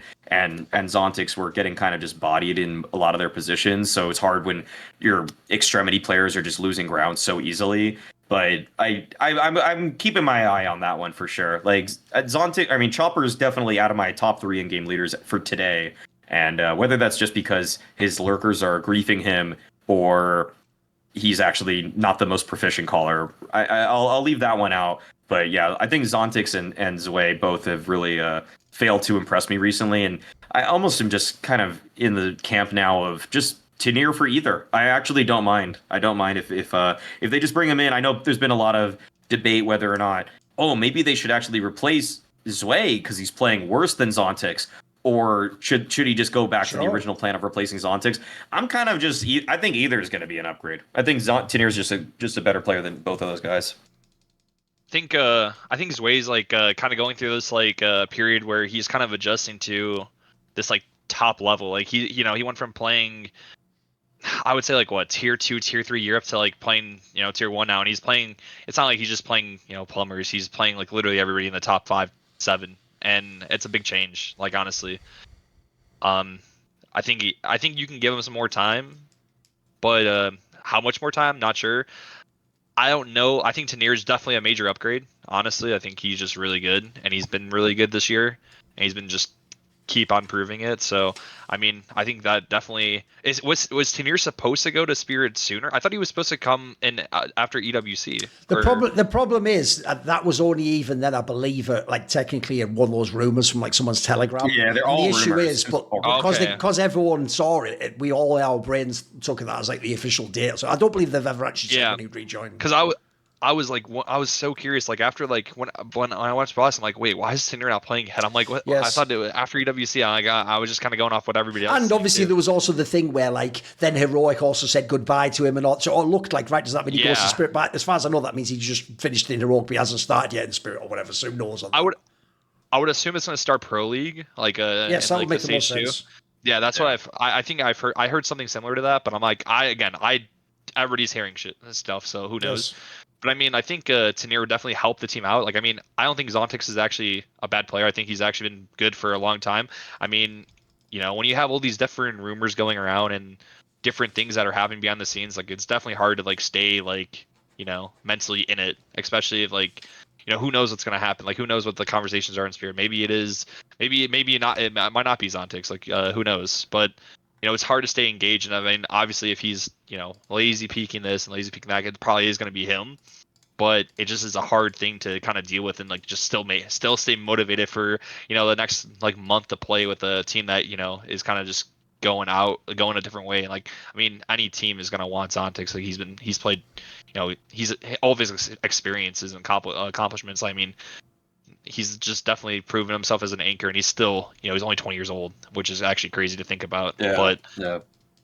I mean, there's so much upside for him to go to like anywhere. I don't see it being an issue for him to find a new home if it is him. But I mean, I think Tynir going to Spirit will just help them out tremendously. But I also would like to see their style get a little bit more creative too. I think it's just kind of like when I watch these like Spirit games, it's like Donk just is opening and closing half these rounds sometimes, and it's just like, let's get someone else active. Like let's create like chaos, like for like let's have Donk do the like whatever it is, and then let's start having like these other people work. Like I think Tynir can work good on the other side of the map. I think you let him kind of just get loose and, play a little bit more aggro and just kind of create chaos all around the map. Right, obviously, again, the caveat comes in. This was an online tournament, and look, I don't really know that, again, when you put people against the lesser players in Spirit, they should be able to frag them online. That's not the big gap that you'd have on LAN. Yeah. But I think the reason why this is a valid thing to talk about is because since everyone knows the roster is going to change, what we're essentially pointing out is when they won those 2 tournaments in the first part of the season, it was tempting for some people to think, should they not change the roster? Wow, should they just stick with this 5? Because it's the logic of, if it's not broke, don't fix it. After seeing these other 2 tournaments, even though both have extenuating circumstances, like at EWC, people claim that some of the players were sick. I think Donk said it or something. Some of them were apparently ill at that tournament. And then actually at this blast, it's claimed by Overdrive, who in theory should know, since he has connections inside Spirit, obviously. He claims that they actually think they might not even have gotten the visas for London anyway. So maybe that demotivated people. But I think those are still just auxiliary factors. They're not the primary. You don't really just think, I can't have visa, right? Trying to miss everything. No, that maybe just brings you down a little bit. And then there is also the Zontix thing of if you're going to be replaced, it's going to potentially affect your confidence. I mean, in this particular case, he's not even someone where it's but if I play awesome, I'll get signed tomorrow. No one knows. You might just be Magic's on the bench, mate. People might just forget about you. Dexter, where the fuck's he? There's certain people out there where it's tough. So I think the difference is, first of all, I'm glad in some ways they had these not just bad results, just bombed the events, because now no one's going to do that thing of but what if they'd stayed with this lineup before? The lineup before, the reason you wouldn't want to stay with that anyway, guys, is they never actually did play the peak Vitality, and Vitality's coming back in a form themselves. So it's not like you were this clear-cut number 1 team that would win everything. Also, I actually think this actually opens a lot more interesting discussions, because I'm with you. I actually think Sway so far has just been meh. He hasn't even been bad in all the games, but he's had very few games where I ever looked and I was that's why they signed him. I was figuring maybe just that first event, okay, you win anyway, so who cares? You get carried a little bit, but it's all right. You're adapted to the new roles.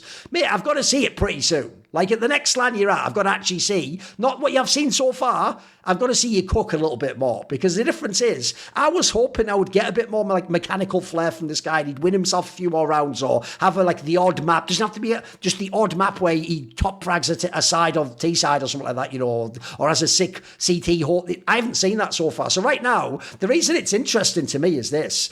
Bro, I think you can go everywhere if you're Spirit. If you're Spirit, you can really cook in this season. Because think about it, right? You bring in Tanir, I'm almost certain you are going to put him in the roster. If you just look at his style and his roles, it seems like the perfect player to put with Donk, by the way. He's going to have the late round fucking impact, isn't he? And he's a really strong fragger himself. But right now, people are forgetting this angle, right, dude? So we've been having this discussion, should he replace Sway? Should he replace Zontix? Bro, if you really want in a month, you can also bring Magisk back. He's still on the fucking bench. What if Tanir comes in, replaces Zontix and is awesome, and then either Sway's not doing that role, or you can't put Zontix in those roles? Mate, here's the difference. Magix and Chopper can't both play if we only got Donk and Shiro as the firepower. If Tanir, Shiro and Donk are all fragging, maybe you can have Chopper and Magix. Maybe that makes the squad work.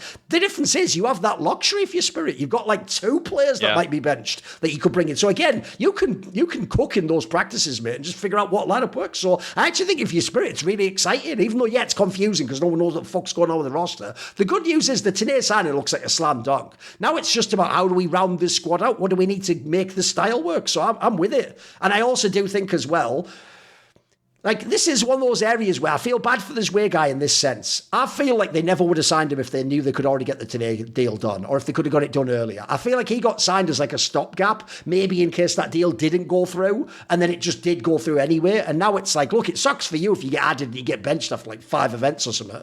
But also, if you're Spirit, I'm sorry, you're supposed to try and be the number 1 team. You can't score, but what about his feelings and his dreams? No one gives a fuck about his dreams. I'm sorry, they don't. If you care about his dreams, sell him to some fucking other CIS squad and let him go free. Do that if you care about it, because if you want to win, you should just put the best roster you can in the server. And actually, this Blast Bounty, not Blast, but the Blast Online Fall thing here, bro, this is also why this exact roster shouldn't stay together. There was some series where both Donk and Shiro were absolutely cooking, and this team was barely scraping over the line. And it's Donk and Shiro shouldn't have to live in that world, mate. When you cook like that, you should just blast the team out the server. Yeah. Remember, on paper, you are supposed to be number 1 and number 2 in the world. That you're supposed to a favourite for every event. So I still think there's so much more can be done with the Spirit roster. I like the angle though. I've certainly had my questions about it myself. What are you going to say? Go on. I was going to say that. I think you're right on everybody. Like, I'm glad they're not going to keep the same roster. It doesn't look like that, but I think like nowadays you have to keep on upgrading. I think that it's just everything. Absolutely. Everybody is making these changes to keep on. Like everybody was making changes to try to pass up Vitality, and I think there's definitely room for all these teams in the top 10 to keep on making moves. I mean, some of them probably shouldn't make moves, but you have to keep on building for the next step. And I think right now everybody's still Everybody's still trying to catch up Vitality, even though Vitality's been a little bit more moral lately. But I mean, it's only been against Mongols for the most part. Yes. And I mean, Falcons beat them once, but it was I mean, they I think they tweeted I think there was something said that they. Oh, who cares about the third place match? No one cares. Who cares? But I mean, the only team that's been more only team that's been beating them is Mongols, and I mean, Mongols didn't make any changes, but they've also been super strong and they've been getting more comfortable. Over as time's gone on, they've been getting better, and none of these other teams have been improving. Like Spirit has not been getting better in the last 4 months. They've been kind of stagnant, even though they've won the last couple of events. I mean, still, you need to keep on upgrading to catch up. If you want to be number one, you have to keep on making moves, honestly, and that's what it is. No, by the way, I totally agree. And I'll also say there's another reason why you have to do it now while you're still really good and it's an attractive place. Because, bro, if Donk fell off his game 10%, spoiler, he'd still be a top 3 player in the whole world. But they wouldn't win these games. Like, that can't... I used to say this back in the day, even though Ziwu fans might lie and say I didn't. Back when Ziwu had really scoffed rosters, I did used to say he shouldn't have to actually be the best player in the world to win the fucking game. Come on. Like, you should be able to... Every now and then, he should be allowed to be carried or have an average game and still win. Like, I want that for Donk. I want him to be able to just go, oh, sorry, guys, I only had like a 1.2 rating. Glad we won, though. Like, I can't be like, well, should drop 40. Like, that's like, that might sound cool when he can do it, but it's not an expectation, is it? Like, the reason he's the GOAT is that he can do that. He shouldn't have to. Wasn't it Astana where he like just looked so upset after winning the event? Yeah. He wasn't even cheering. I mean, and he was right, because by the way, they did not win that major. He was right there. Because the vibe was, I think they even said in the interview something like he was annoyed because he knew if they played like that, they wouldn't win the major. He was right. They wouldn't play like that and win. Yeah, of course. I mean, he's actually unreal. I've never actually played against him or whatever in scrims or anything. That was actually one of the teams we never scrimmed. So, I mean, just seeing like how unreal he's always been. That's even better, that because the difference is all the rest of them, you know what they're like actually in the scrims, but because you don't, you still have that thing where it's like you feel like if you played him, you just like teleport behind, like, oh my Radisharu and fucking, you can't, but you probably still frag him sometimes, but you'd probably like, if anything, you'd realize he's mortal, wouldn't you? You know, like how I was kind of thinking about Spirit though, like. Yes, if they bring Tanir in, I think like so many teams like actually just try to, there's no good way of avoiding like kind of just dealing with Donk. Like you either have to just send bodies to kill him or you have to just kind of avoid him. But that's what I'm saying. Like if I'm thinking more T side, but if he's on T side and you're sending multiple people to kill him and you have Tanir being aggressive on the other side, that's going to open so many gaps up. I think it's going to be really annoying to play against, especially like someone who's like consistent. Like Tanir's also a headshotter. He's not just body spamming, so he's guaranteeing these kills more often. So I think it's actually going to be a really good mix for Spirit actually. By the way, even though that is legit, I have always said in some ways, Vu, if you want to hate someone's optics, don't hate me and Maui for saying so. Hate Vu. Like that video did so much work to destroy any like aura you had, because he's right. He did show that your body shot. And unfortunately, that means anyone who has really crispy headshot him, we all just want them immediately because we want to see headshots, mate. I'm sorry to say yes, it just is, bro. Well, as a lurker, and if you're going to be trying to create space on the other map, like you have to win your 1v1, and if like you're just not like, I'm thinking like Ancient, like if you're walking up B ramp and you need to hit the shot, like you need to be able to insta kill a guy and take the space as fast as you can to like win the round. Honestly, like it's so ridiculous watching a Zontix demo on Mirage, because when he's peeking new angles, it's like he's aiming at body shot level as he's clearing angles as a Palace lurker. It's like, it just doesn't look right at all. You just watch it and you're like, I don't want to play like this. This is not the kind of demo I would want to, try to take into my own game, because I just feel like I'm watching it. I'm like, I'm just going to aim worse. Maybe I'll be more consistent in a super high pressure arena game if I do this, but I don't really care about that when I'm playing from home. I'm interested to see where people are going to go on my bad point here, because who knows, maybe we'll disagree. I'm actually going to pick as my bad point, because I feel like this is another area where no one else... I haven't got the vibe people agree with me on this one, so I want to see. I'm going to say it is bad that Magisk has joined in place of stavn to Astralis. I feel like everyone else did the thing where it was like, look, it's what you call like a PR win. What Astralis, Magisk was not only a member of their great lineup, he was even a major MVP for them. That was why he played his best ever CS. Obviously, even when he left, he was good and he went to Vitality. He's had the hard times in Falcons, where, to be fair, at the end, he did sort of pick it up a little bit, but he was never anywhere close to, the star he was in Astralis many years ago. And obviously, look, Astralis do need to do something with their roster. There's clearly in sort of like a bad spot where like they can sort of like maybe make a playoffs, but they're not actually going to do anything at the big tournaments. And even then, they're borderline to do that. So the problem I have with this move goes like this. It really reminds me of exactly the move Virtus Pro just did. So you added Perfecto to VP, but you added him instead of Flammus. And it's like, but those roles don't make any sense. Now, here's the difference. At least in VP, it turns out they actually end up kicking Electronic, and maybe, who knows, maybe it was always planned that, like, Perfecto might be the IGL, or he might want to do that role. That at least makes sense. Right, in this team, I'm assuming you're not doing that because you got Cxzi. Like, signing a Cxzi is a sign that you aren't going to swap Magisk to IGL, because remember, that was a rumour of years and years back, 'cause he briefly did it in Astralis, and people have always wondered, would that be the next stage in his career? Once your fragging goes down, become an IGL. It doesn't seem like it is. It seems like they're just signing Magisk to be Magisk. Now, the reason why I hate this move, comparably to the VP one, is in VP, what Flammus did for that team was so like it. Well, when they used him in his real roles, was so essential to like them having any chance to win. And you looked at VP and you're like, mate, you already have a bad T side, bad fragging, and your players like ill-fit roles. Like, how is that in this guy gonna like? That's not a superstar player. That doesn't turn the team around. I think it's worse than Astralis, because you know what? If you want to talk the second they make a playoff bracket, I'll be there with the fucking massive sign, stavn out, he is a choker. This guy is one of the worst chokers I have ever seen in like arena playoffs. But I'll tell you what, people always forget this. He's usually the reason you get to the arena though. He is a really good fucking like, look, he doesn't have crazy eye test, but I'll tell you what, this guy can frag in a normal game with no pressure. You put him in a group stage game, you put him on like his 3 or 4 best, he will frag, he will consistently give you numbers. Magisk isn't that guy right now, guy. He hasn't been that for years at this point in time. So the problem I have with this move is, unless there's another move coming, unless this is like the VP one, where like this isn't the end, we're just going to like bring him in and then we're going to do it. Unless there's another big move coming down, I don't see how it works, especially because I already think even with stavn, they had like slight firepower issues in this squad. I think they're going to be in trouble, Astralis. Like, I actually genuinely think if this is the lineup for this season, I think they're going to be irrelevant. Gentlemen, the floor is yours. What do you think, Cxzi? Where are you at on this move?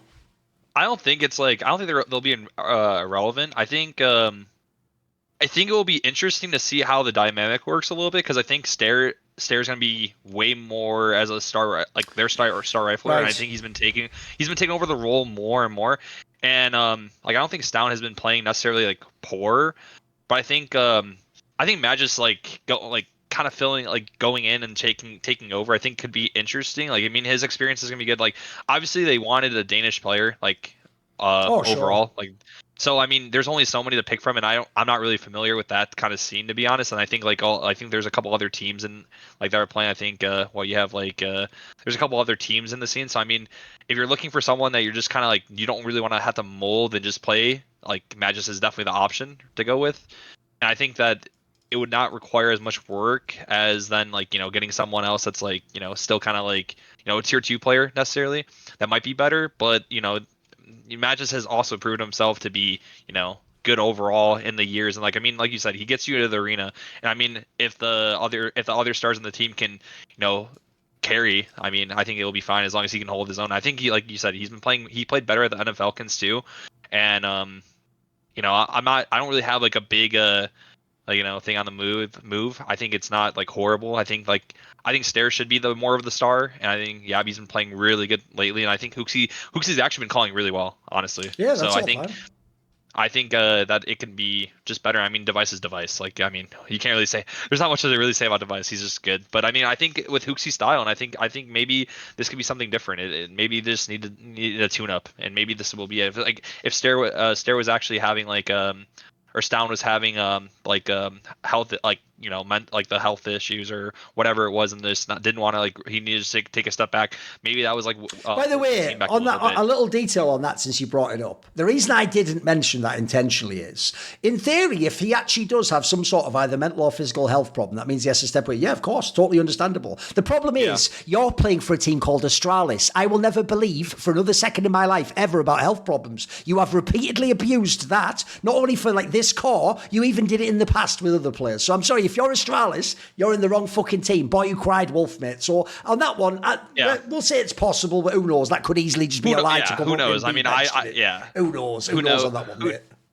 Who knows? But I mean, he hasn't been playing like horrible. I don't think. I think I think he's been probably struggling the most, like the most recently. Like I mean, from like what I've like always like seen the last couple of months, I think he's like been the one like that catches an eye. Like he's usually way better than this. Like what happened? Like was it like CS2? I mean, Astralis also wasn't playing good for a while in CS2 until he got Cxzi. So I mean, maybe he'll just like kind of buff up everybody else. Like if he can move stare around in like some of these other roles and get him fired up again. I think he's been playing. I think like even though his rating shows it's not that good, I think like watching him play, like I think he has really good mechanics and he can actually be a star on the team.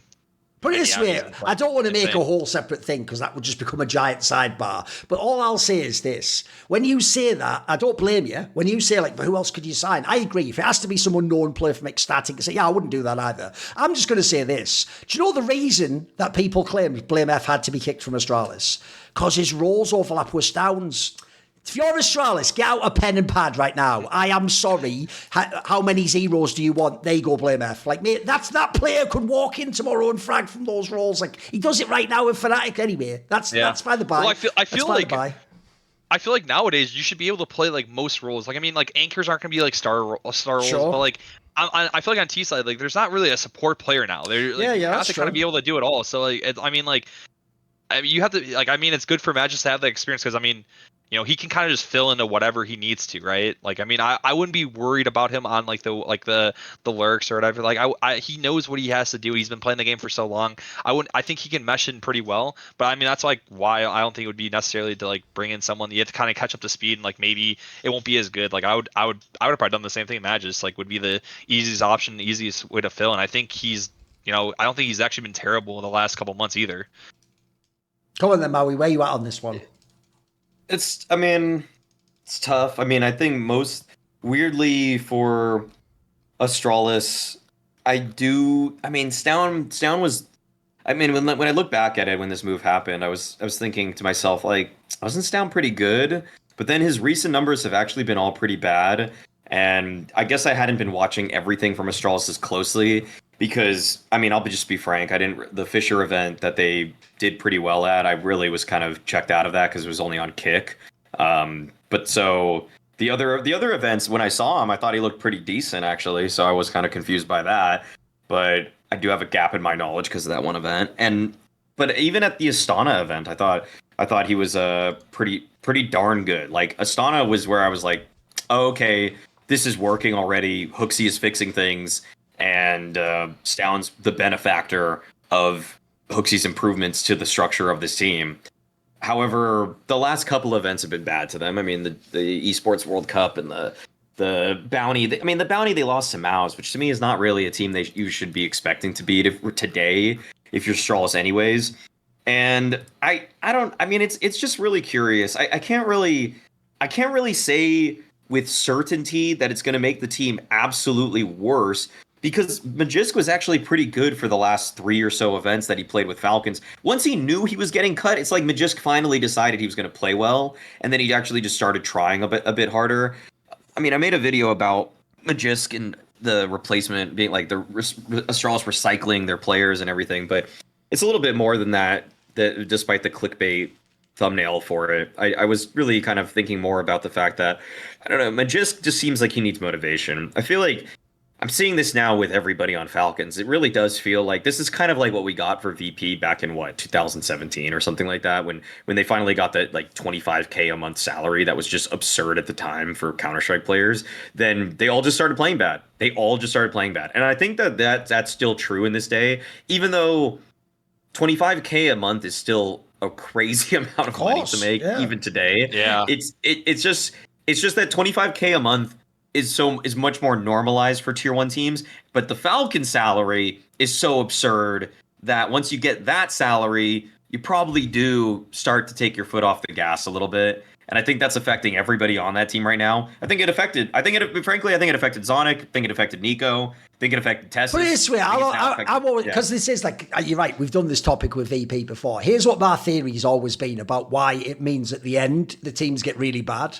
Is because in a normal team, right, where you're on the same salary you'll be in the next team and you're on the last team, and it's just a normal, market value, you don't think about the salary. You think about things like, how good is the team? Where are we going? Are we actually winning right now? Does my role make... If you're in a team where, as you say, people don't know, at the time, that was like almost the number one salary in the world, and it was something mad, like 3 times more than people used to make 2 years before. So that was crazy money, which, by the way, Falcon's money is comparable to also. You get bonkers salary money, obviously, in first class flights and all that shit, right? So I will say this, my joke goes, when you're getting paid that kind of money every month, win or lose, instead of thinking like, where am I? What you do is you just think, how do I keep getting that salary every month? That, because when the things go bad, you just protect. So what my joke always was, whereas in a normal team, you'd have like a fight with someone and you'd have a blow up, like, I should have your role. Like, no, what you do is you go, yeah, I did play like shit last month, but you know what? I'm willing to give it another go.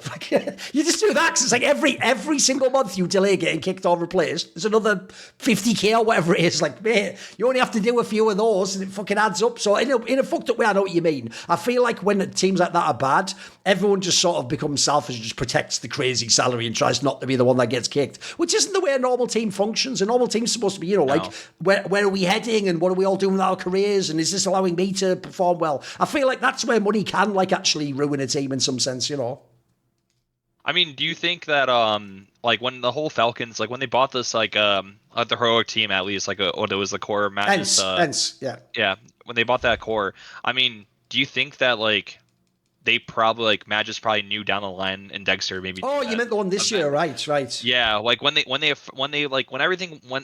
went to the Falcons, like, do you think that deep down they probably knew that they were kind of like stepping stones for these players to get freed up a little bit? Put it this way, even though it didn't happen at the beginning of this year, so people thought it wasn't good. Well, they couldn't happen because of the VRS. Sure, so. But what people miss is this.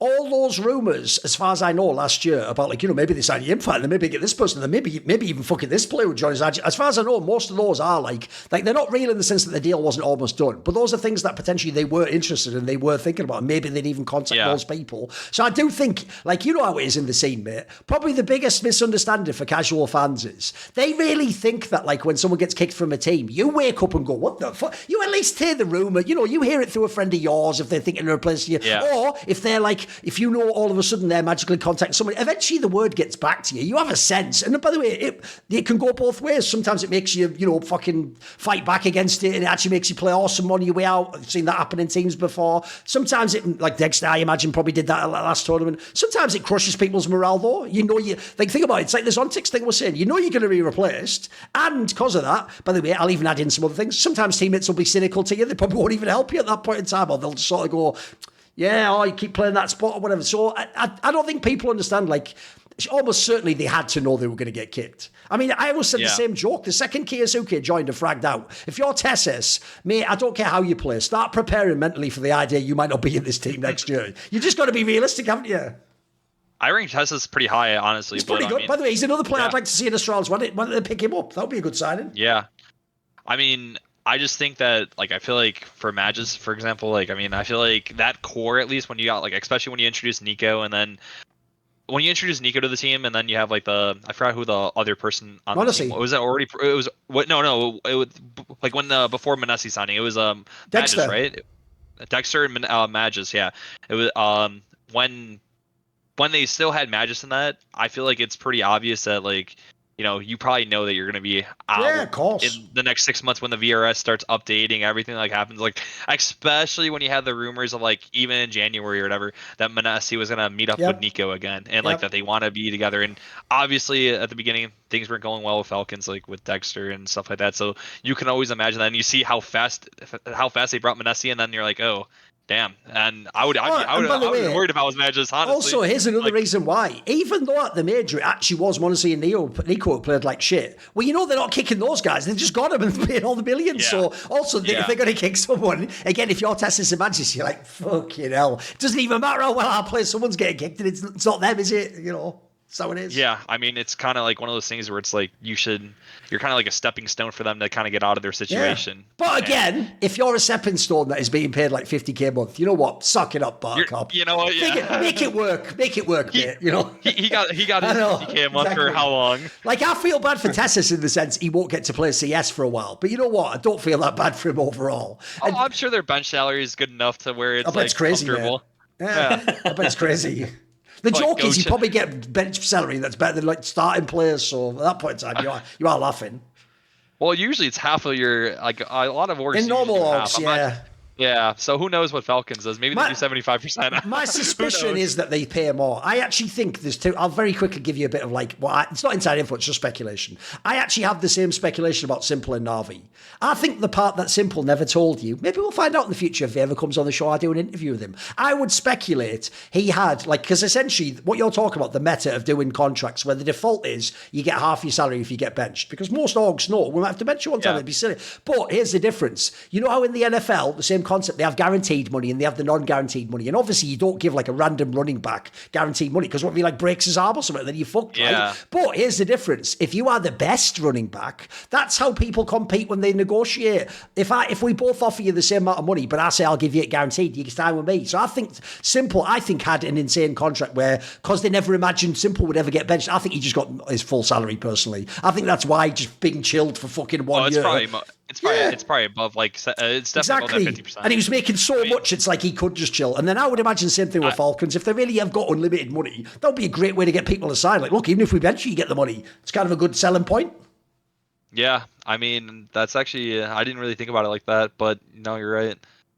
Because then how can he complain? It's also a great way, by the way, to make someone not complain the way out. You know, wasn't there videos of Simple like on the beach when he was benched too, and like driving around just having life? This guy, listen, it's not really a new problem, is it? This guy doesn't understand PR. Like, he was benched, he wasn't playing Face It, and he for real was getting videoed like in like a fucking sports car, like, shh, get in, bitch. Like, what are you doing? What is this? Mate, we're already trying to get them to sign you again. You look like you don't even play CS. You look like you're Conor McGregor. Like, he's not coming back to the UFC, guys. His fucking party was. No wonder Na'Vi didn't lock over or anything. They were like, he doesn't want to.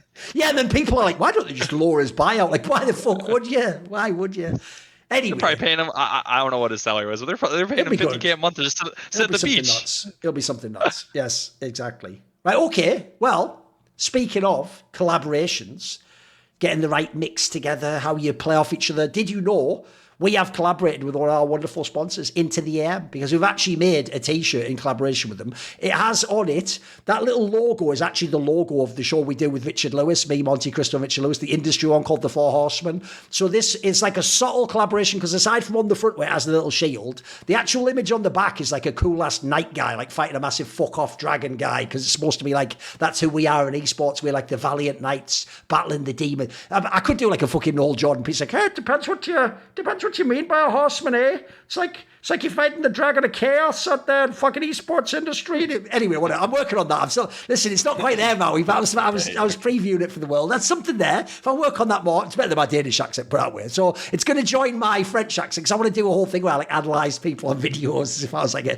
psychiatrist. So I'm working on something. Anyway, the point is, you can support us not only by buying all sorts of things on the wonderful Into the AM store. If you don't know, they always get 10% off using our code. This time around, it's not LFN, it's intotheam.com/LFN -dash TTEE2. That is the code. It's on the screen right now. That always will get you 10% off anyway, but as usual, it stacks with sales. And right now, until the Sunday, so the 7th of September, there is a Labour Day sale, and it is up to 50% off site-wide on the website, which will stack with 10% with our code as well. And separately, you can use this to get 10% off this actual t-shirt. So if you want to buy Into the M stuff, I can tell you, I think it's really lovely. It's really fucking soft, really great fibre. Loads of prints, loads of clean ones that are just a single colour. They've done the collab with us. And also, if you buy this collab, it not only helps us, it will actually mean in the future we can maybe make more collaborations and do more cool stuff and more explicit things. So shout out to Into the M. Use intotheM.com/LFN-TEE2, and that will get you 10% off. And the Labour Day sale is up to 50%. Ends on Sunday. Shout out to Into the M. Right, let's go to the ugly points now. So, what is ugly at the moment, Cxzi? So I know you guys have talked about this a couple times now, but I think the VRS being kind of paid to win, honestly. And I think like being back in NA and like kind of like just kind of looking at everything now, it's definitely pretty tough. And like with the Fragadelphias, like I mean, even when we were a part with Complexity, like our plan was Complexity was gonna pay for the first frag that we were gonna go do, so we were actually supposed to go to the one that's going on tomorrow. Okay. And they were gonna pay for it all. They were gonna pay for that one. We'd give them, I think, all the if we won prize money, we'd give them all of it. Like we made some like kind of deal or whatever. Okay. And we were gonna go to the second one, which is like right before VRS cut off for the major, and we were gonna pay out of pocket or pay most of it. I think we were gonna come up with some kind of. Oh, by the way, just so a fan understands, I was wondering what you meant there. Basically, the reason why logically you would give them the prize money, the org, is because in this scenario, it's not like where ESL etc. can pay for shit like that, and then secondly, there's no appearance fee. There's a lot of like industry things that make normal events work. So the idea here would be you'd recompensate them with the prize money, and you guys can get the VRS points, right? That makes sense. It's a good plan. Yeah, they would book all of our flights, hotels, whatever, travel expenses or whatever. But we would give them like whatever their prize money is, and the Fragadelphia prize money aren't super high. So I mean, if you win first place, like it probably covers it all. Like gets close to enough to the number. But like it would be tough to do it for multiple things, you know, with all these like little lands popping up now, especially because we like. You know, like they just played Dracula too, so they're gonna have that and the 2 frags. Like I mean, especially with having the U.S. guys flying to Europe and then the Europeans coming back and going back and forth. It's pretty tough on an organization that if you don't have like certain enough sponsors to sustain it, especially with like complexities like financial stuff. Yes, it was definitely hard. So like I mean, some of these teams that just have like all this extra money from gambling sponsors or whatever whatever kind of sponsors they have. Is very like they're kind of lucky in the sense of like they can kind of go to everything. And like I mean I think there's another Malmo land announced. There's another frag event like later in November. There's another Dracula. There's this ESL, like this actually is a big one.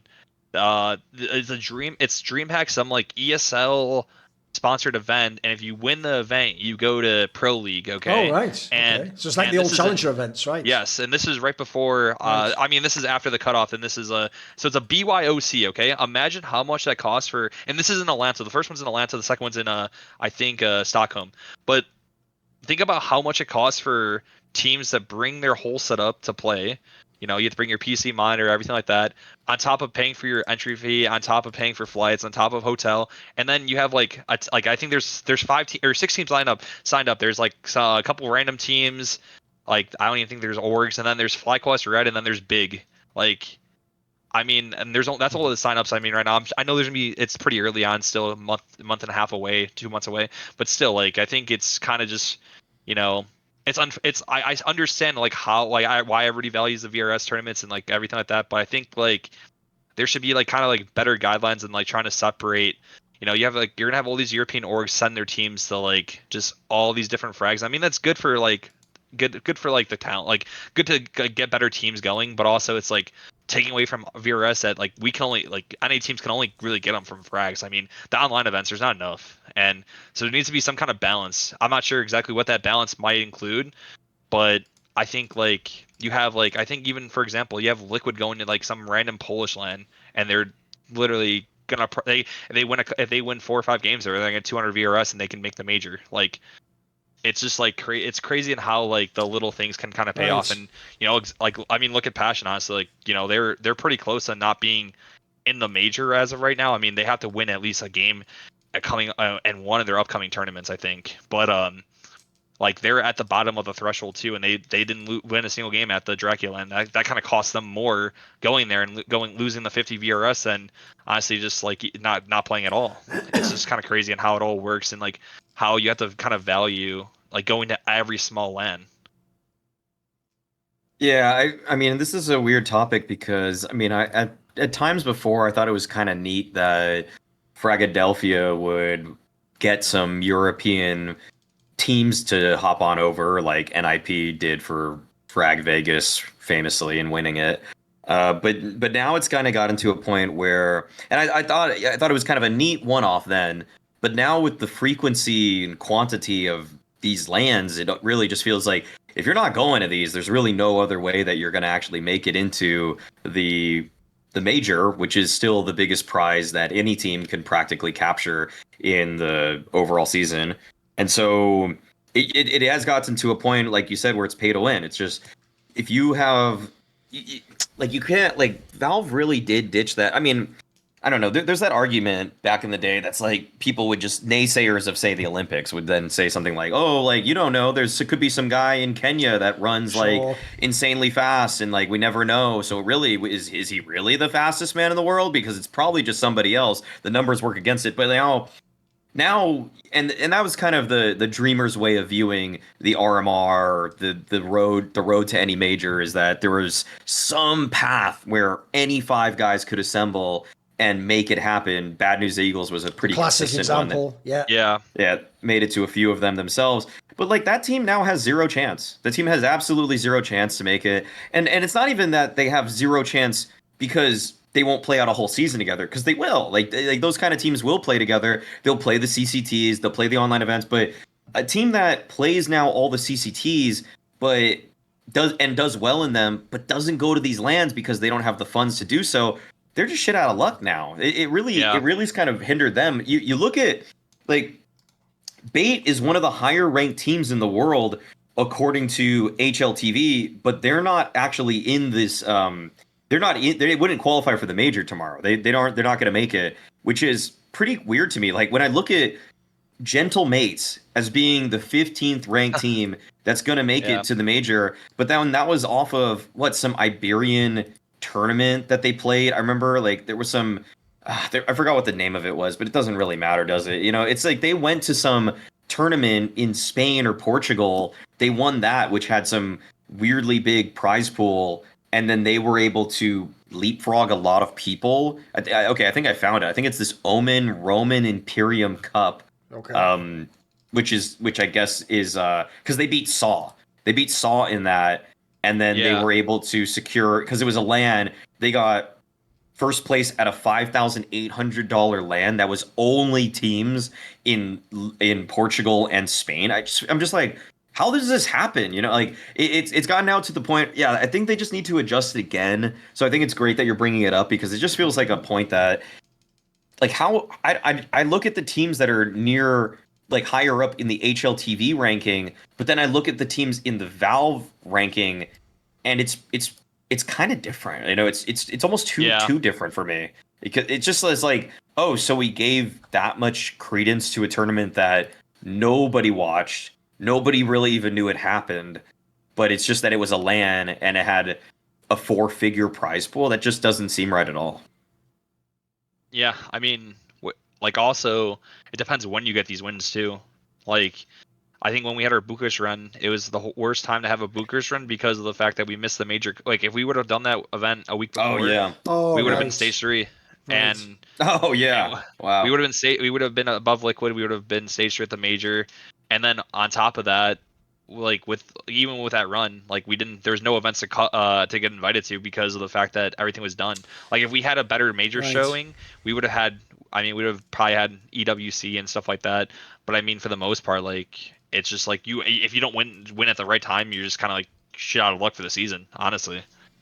No, by the way, I actually think this is a good point, because I don't think it's as simple as like good or bad. Again, we're talking about how you like tune the system and what the incentives are here. The problem is, as you're pointing out, if you're in an org that has, I mean, especially if you're in a bigger org, like an IP, if you're in an org that has the money to send people wherever you want, it in a way is pay to win, because if you go to the event, as he says there, some of these lands, you might be the only pro team there. There might be one other. And at that point in time, essentially, anyone who's a top 15 org in the world just has an insane advantage regardless of the lineup of the players. Because here's the thing you have to think about. If you are a smaller squad, let's think of someone like Gamer Legion, you have to get all your points at the real ST lands, mate. You have to go to the real lands and beat like Mongols or fucking, you know, like, the difference is some of these lands, like you're saying, can go to like a small land where they basically farm people we don't even know. It's actually the exact, believe it or not, guys, it's actually the exact same problem as the Imperial female thing from the beginning of the year. The problem is the way the system was tuned meant that like prize money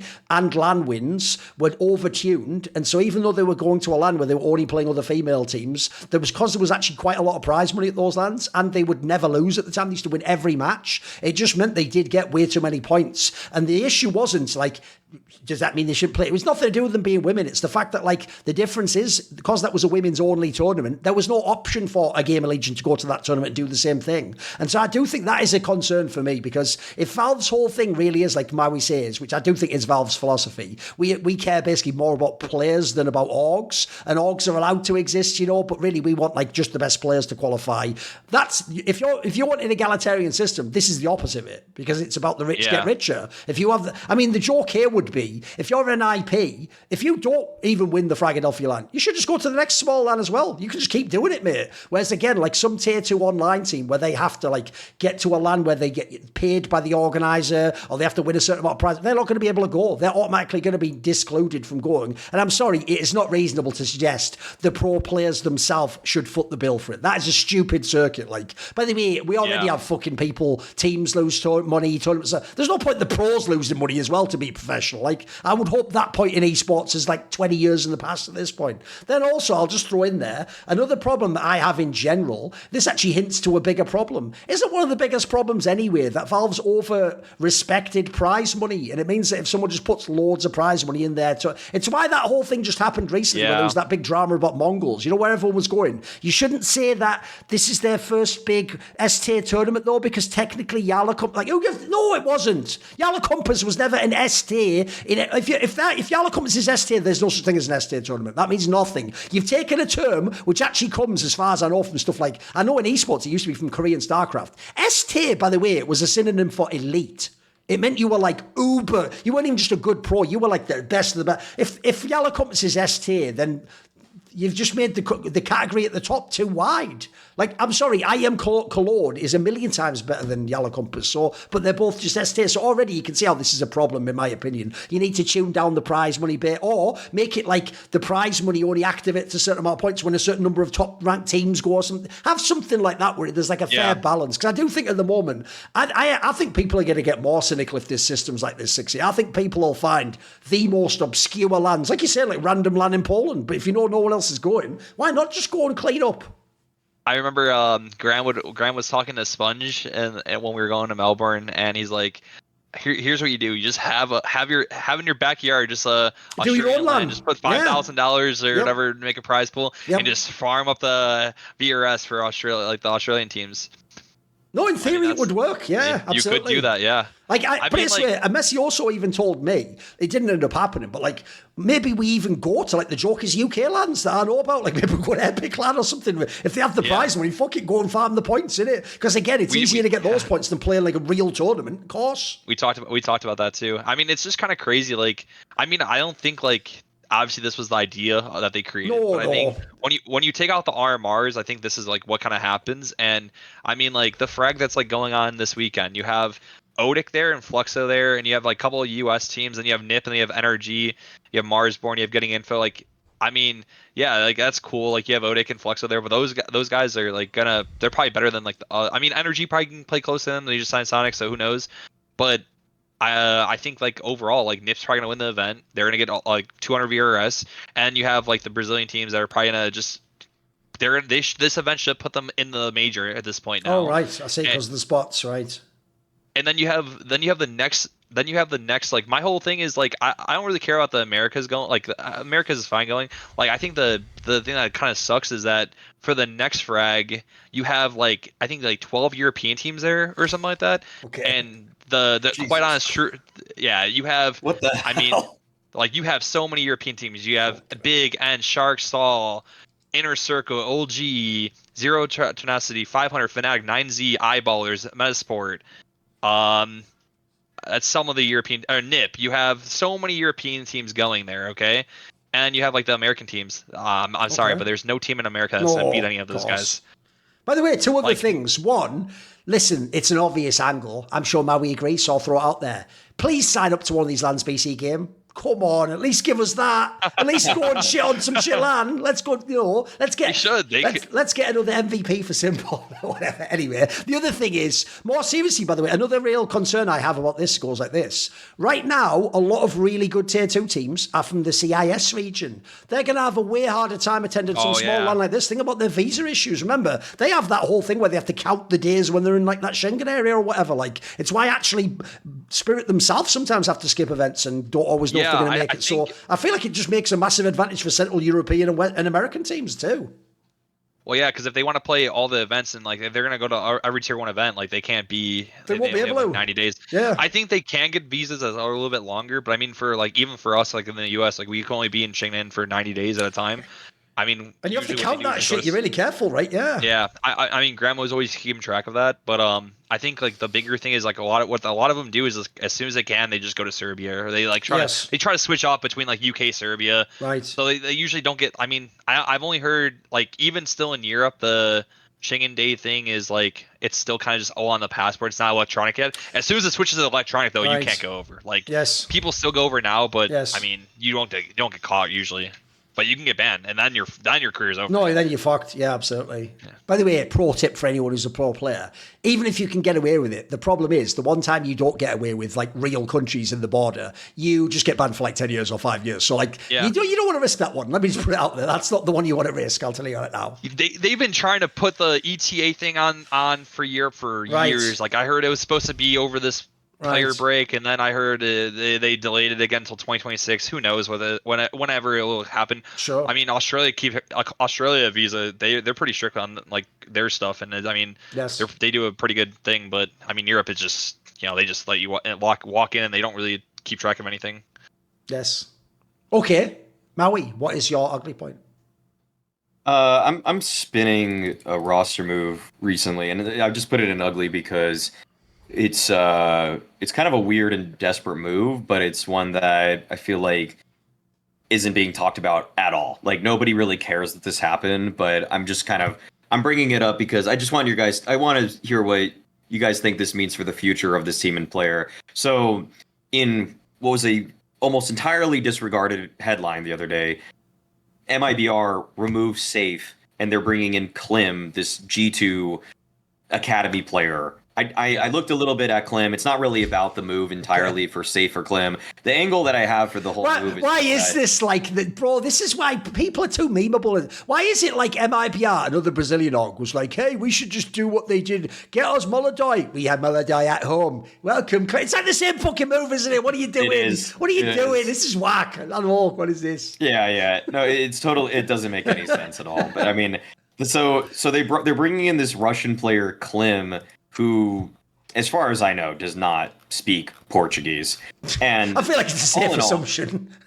Yeah. For MIBR's sake, I think that already betrays the branding and the name of the team. Like, I mean, they did that already before. True. Technically, they already did that before when they had Stewie and Tarek. That was like, what's even going on this team? But either way, I'm only interested in this move for one reason only. It's that if to integrate Klim, they're going to start. They're either going to do one of two things, and I haven't read anything that says that he doesn't speak Portuguese, as far as I know. So they're either going to teach him Portuguese, which I find unlikely, or they're going to switch to English because it seems like everybody has more of an understanding of how to speak English from both of these teams. Even if their English isn't good on the MIBR side, I think that a lot of these guys have given interviews in the past. Like I've heard two of them, or maybe three of them, speak English at this point, and I'm pretty sure Klim on the last G2 team, on their academy team, was speaking English. So I think Insani is priming himself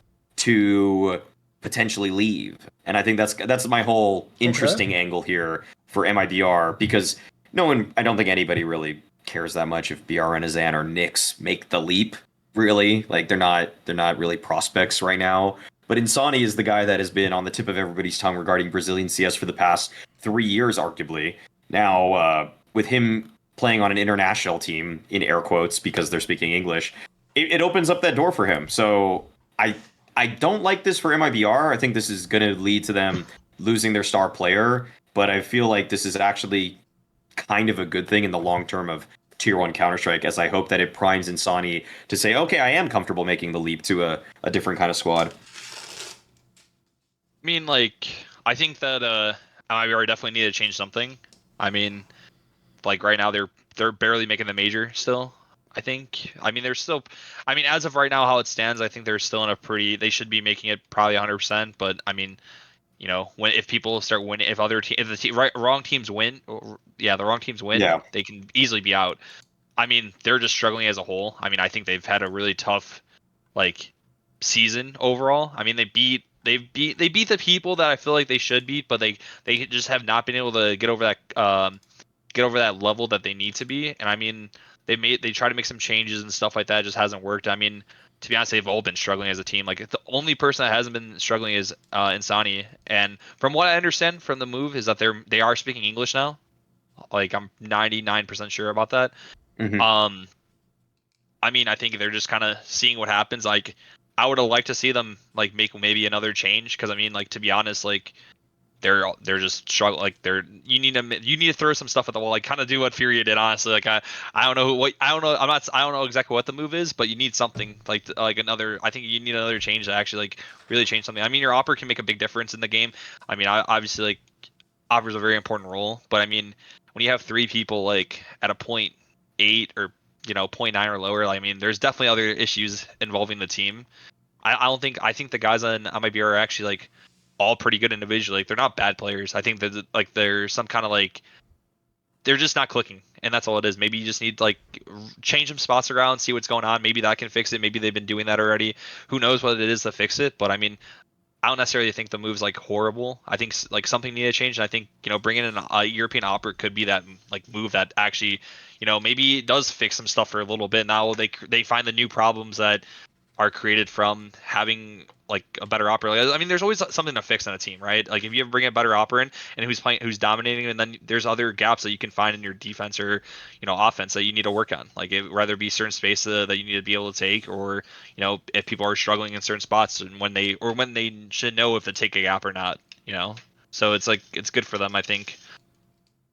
By the way, I like it as an ugly point for that reason. I actually do think, look, it won't be as good as the FURIA move, obviously, because the whole reason why I put molodoy in that good point is it was totally unexpected to be this good. Like, if it had even been competent, I'd have given props. I think, like I said, I think he might actually be like the 4th best fucking AWPer in CS too. Like, that's way better than you ever thought if you were reaching your hand into a bargain bin of random CIS AWPers and pull one out and then put him in a fucking Brazilian team. You'd never expect this. So, look, I doubt the Klim guy's going to be like that. And from what I ever saw, this guy was not comparable to that. But I don't hate it in the sense that it is the same move. But I agree with you. Mate, you've already crossed the Rubicon. As soon as it's not all made in Brazil and we're not speaking Portuguese, just get 2 players. Just get another one. And by the way, whereas in the other team, they got like the aggressive rifling, Yekindar, and they got the AWPer and molodoy. The obvious player to get an MIBR is the IGL. Come on, bro. I think that's what they've lacked for like years in this squad. Because I do think the roster they had going into the Perfect World Major last year, the one in the season at the end of last year, if that squad was ever going to be good, that was the roster. That was the one where they had Drop, they had Safe, they had Cxzi. Mate, that looked like it was it. Those are all good players, by the way, like all pretty decent. So it never gelled, because I do think that is the main problem this team has had. The reason why when I do my betting, I almost never bet on MIBR as an underdog in the modern day is they're not a very coherent team. They don't have a very strong team identity. They have a very small map pool. Even though I do think Insani's like if he's not the best Brazilian player, he's second best after Cxzi. He's a really fucking strong player. Like, this guy's legit as fuck. So, low-key, either I actually do want him to just leave and he's elo held and he goes to a better team. By the way, maybe here's another angle that's kind of sexy, Maui. If he plays in this team and speaks English, maybe he's willing to move to an international team. Maybe that is possible. Yeah. That's another. If he can't be in FURIA, why not? That's one. But if they're going to keep this squad going, then just go partially international and get the pieces that you need to fill in what you don't have. Because I've always said the 2 things the Brazilian scene lacks is AWPers and IGLs. So, bro, if you've got the AWPer, let's see if it works out. Get the IGL. Just get some European IGL in who knows the game and has some experience and can work with your players. Because if the AWPer's decent, and Insani is a very good rifler, you could still do something with the core of what's here in this team. I'm with you, though, Cxzi. I actually don't think it's that they were bad players. I even think the signings, some of them are pretty good players. Just they've never gelled, bro. I don't think they've ever come together and had that cohesive nature you want from a team. Well, I think like also part of it, like the Brazilian buyouts are just so insane. Like, I mean, yes. I mean, I've if this works, I bet this becomes the meta. I wouldn't be surprised if more Brazilian teams do this. I mean, well, it's so hard for all these different like Brazilian orgs to just buy each other out. Like, I mean, if you want to keep you could make a sick. You could make a sick roster with 5 Brazilian players. Honestly, you could. I mean, opera wise, yeah, you might be. You have to kind of figure that one out. But for the most part, you could still find like a solid 4 stack, honestly. But it's so hard to because like all the buyouts are just so high. Yeah, that's what's starting to happen at NA too. Like all the buyouts are just getting so high to the point where you can't really do anything, and you're kind of stuck with like whatever you can make. And honestly, I think this move is like I think I would like to see another move too. Like give bring someone else and just change it up a little bit. Give it a different vibe. Like season 2, we're in the second part of the season.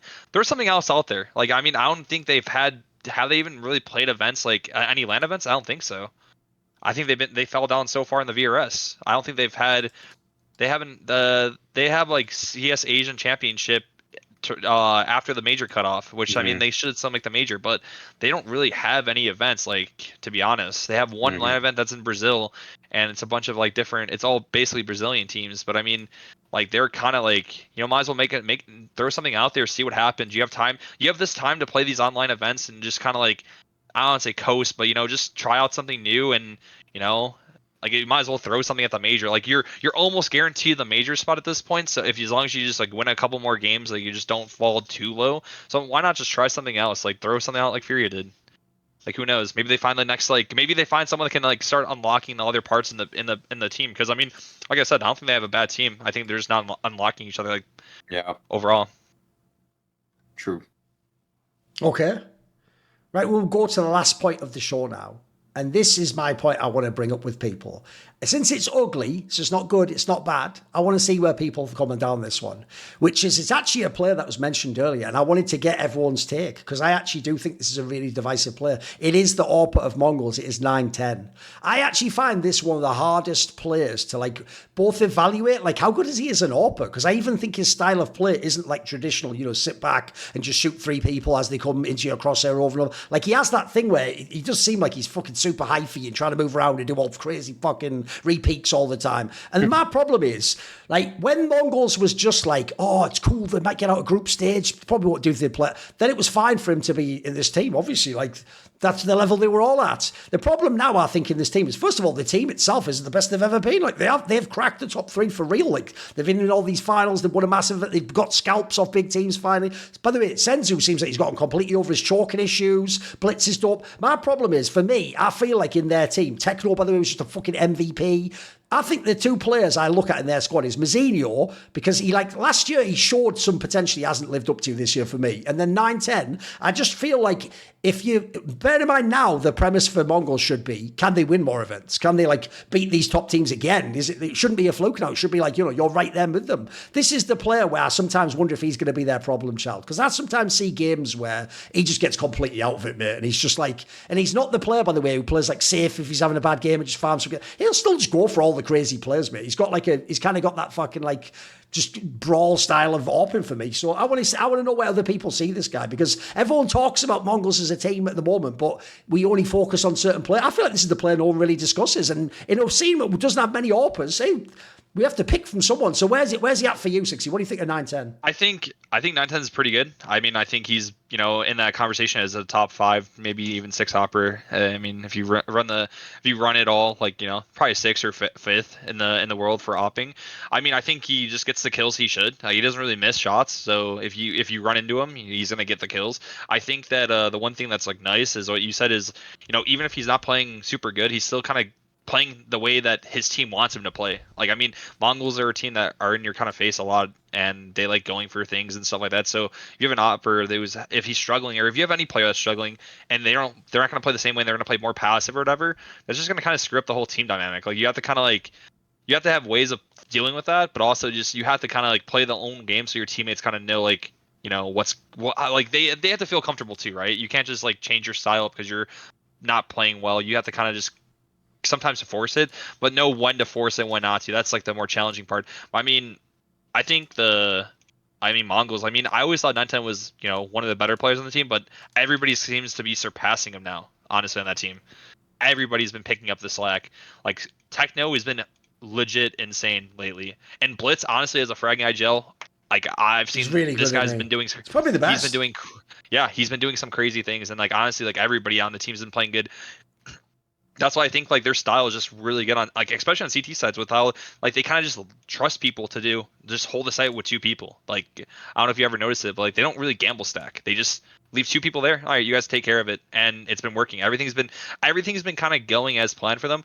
I still think 9-10 can have more impact in different ways if he if he wants to keep on going for picks or whatever like he feels is right. I mean, like that's something that you can do in prep. Like maybe he can figure out more ways of getting openings or whatever he has, but also just keep on. I think how he's playing overall has been fine. I think he should just keep doing his thing, but also let the stars keep on taking over, because now he's not like usually the face of the team anymore. I think the face of the team is like Techno, Senzu, and even Blitz at this point. So I think that if he lets that happen, I think they can be pretty dominant still overall. Yeah, I think that's I think it's pretty fair to say that the other players have become more of a priority. Like watching 9-10 a lot on Mirage involves a lot of watching him at Toll Booth. Like he's there a lot. I think he plays almost more too typical on certain maps. I mean, I was just checking some stuff out from him. Like numbers wise, he's got weird, like kind of horrendously bad pistol ratings for using any pistol. Like if he has a Deagle 5.7 pistol in general on pistol rounds, he's really bad. Like the stats say that he's great with the op. I feel like I feel like I rate him pretty decently when he has it in his hands, but he just doesn't really have that X factor that a lot of other oppers have in terms of like, again, we talked about molodoy earlier. Like molodoy's propensity to take over a game is way higher. Even Cxzi has more flair to him in terms of just trying to break a strategy from the other team. 9-10 is sort of just doing I'd say he's doing quite well for doing very standard things. I think that it's no secret that Blitz and Senzu are the most prioritized people on that team in terms of making a play, fighting for map control. It doesn't even really feel like when 9-10 has the op, he's going for all that many picks. So it's it's kind of crazy to think about. Like I just think like envisioning the standard Mongol CT side round, I expect first contact to every time be Blitz or Senzu in whatever the middle of the map is supposed to be. And then 9-10 will kind of chime in towards the later ends, and then it's just Mizzino and Techno fending off their bomb site for as long as they can, as the initial play is ran for the other two guys. Sure, sometimes 9-10 is fighting in the middle, but it's not actually every time. He's not even always like a supporting member of that triage of fighting. Like he's just kind of doing his own thing, maybe even sometimes almost functioning as an anchor with the op. He's just not always in the fray. So that's lessening the amount of opportunities that he has with the weapon. And I feel like there is something about feeding the hot hand in Counter-Strike. Like a guy that's super active and always taking duels, always taking fights on his own terms. He doesn't even need to be the best player of the server. It's just that he's more ready because he's practically been warming up the entire game up to that moment, instead of like I'm never really like, this is why I was never mad at Techno for such a long time, because it's like he's either being thrown into impossible situations or he's just anchoring the small bomb site that nobody goes to. And so when they finally go to him, yes, sometimes he will just die. He will just get flashed and get killed. But if he gets more active, when there's more stuff happening around him, then I've always noticed he makes a lot of the right plays. I think he makes a lot of great plays. And I think that's kind of where 9-10 is being slotted right now. I think maybe he's becoming sort of an afterthought when constructing a plan. And I feel like that a lot of teams right now are kind of falling into that trap, that we don't really have as op-centric of a meta as we did 8 years ago in CSGO. We had Simple at the same time as Device, as like a few other really star oppers that were all taking over the game, that were calling their own shots. Like the conversation has changed so immensely that 8 years ago, what needed to happen is that you needed an opper that would dictate what they do throughout a round as they control the defense and really control the game. Now in CSGO, I think a lot, or CS2, I think a lot of teams have started just game planning more around what do we do with our rifle core, because that's the most consistent win condition for every top team. Like thinking about Vitality, even the win condition is actually on T side is ZywOo with a rifle. So he's part of that rifle core as Apex, Flamesy, and ZywOo do things, and then Rops just takes care of his side of the map. Mezzy takes care of his side of the map, or even Mezzy's kind of going in with whatever the space taking group is. So it's more just like less of a priority to the op, and he's not that perfect opper for the system like Shiro. Like Shiro, 9-10 resembles Shiro a lot more than he resembles Molodoy or Monacy for me, and that's probably where unfortunately, he's just not as consistent as Shiro ever. Like he's just not that good. So he's still a great player. He's actually still a great player, but you have to be excellent. If you want to be a consistent top 3. And right now, yeah, they're touching the top 3. Yes, they've touched HLTV's 3rd rank, but like to actually be competing for grand finals, semis every single time, it does feel like it's going to take a little bit more from him, or for them to just involve him a little bit more. What would you rank him on, like the oppers in the world? Like if you go through the list, what would you rank him as? Today, 6th or 7th, pretty sure. Yeah, like I think it's kind of like I think that's fair. Yeah, because I mean, we talked about the top 5 already, which is some order of Zywoo, Monesi, Shiro, Torzy, and Molodoy. That's my list. And then my 6 and 7 is probably, as much as fans want to give him flack, I'd probably say it's Wonderful or 9-10. Fair, yeah. By the way, notice you're making the point. You can interchange those two, yeah. You're also making exactly the same point there, Maui, because think about it. If you name off Vitality, Spirit, they have top 3 AWPers by your logic. So the problem is, if Mongols is going to be a top 3 team too, at the moment the AWPs are one of their weaker spots. So that's why I brought it up in Ugly, because I just feel like if everyone wants to say the Mongols are here and they're legit now, okay, I'm with you. The problem is, if they're legit now, they don't get that cool, hey, they're like wacky underdogs. Wow, I can't believe they do. No, now we have to treat them like a top team. So now when you don't win the tournament, if you're losing the semis, we're going to do what we do with every roster, which is we're going to start spotlighting people and say who didn't play up to par or who got beaten. And that's why I say, for me, if you have the AWP in your hand, you're always going to have that scrutiny, mate. You're always going to have people looking and saying, should there be a different way? Should you be better? Should you expect more? So I think it's just a fair conversation to have now that they're winning. Do you think it would also be fair to like say, like, even though, like, you know, I still think 9-10, like if we're saying he's a number 7 opper in the world, like let's say top 7, I think Mongols as a whole, though, like their rifler core, all their riflers are just, I mean, I think better than like they're a pretty good fucking rifle core, yeah. If you compare it to Spirit, I mean, I don't even know when the last time they've played. Honestly, they've only been playing Vitality in these finals, but you can tell right now they're just out, like they're out playing. The riflers are just beating Vitality now, right now. And I mean, Nights has his games or whatever too, but in general, like I wonder how the matchup wise, like when you think of individual fragging power, I mean, they're right there with any of these top teams. I think it's just maybe. I don't know exactly what it is for the next step, but like they're there. They have enough individual skill to beat everybody. So that's why I consider them top 3 team right now. Put it this way: if you literally look up the team stats, they are one of the they're a top 4 fragging team as a team in the last 3 months. So yeah, it's there. Yeah. I mean, they cooked Vitality like already twice in a row now. So they're in terms of individual ability, I don't even think.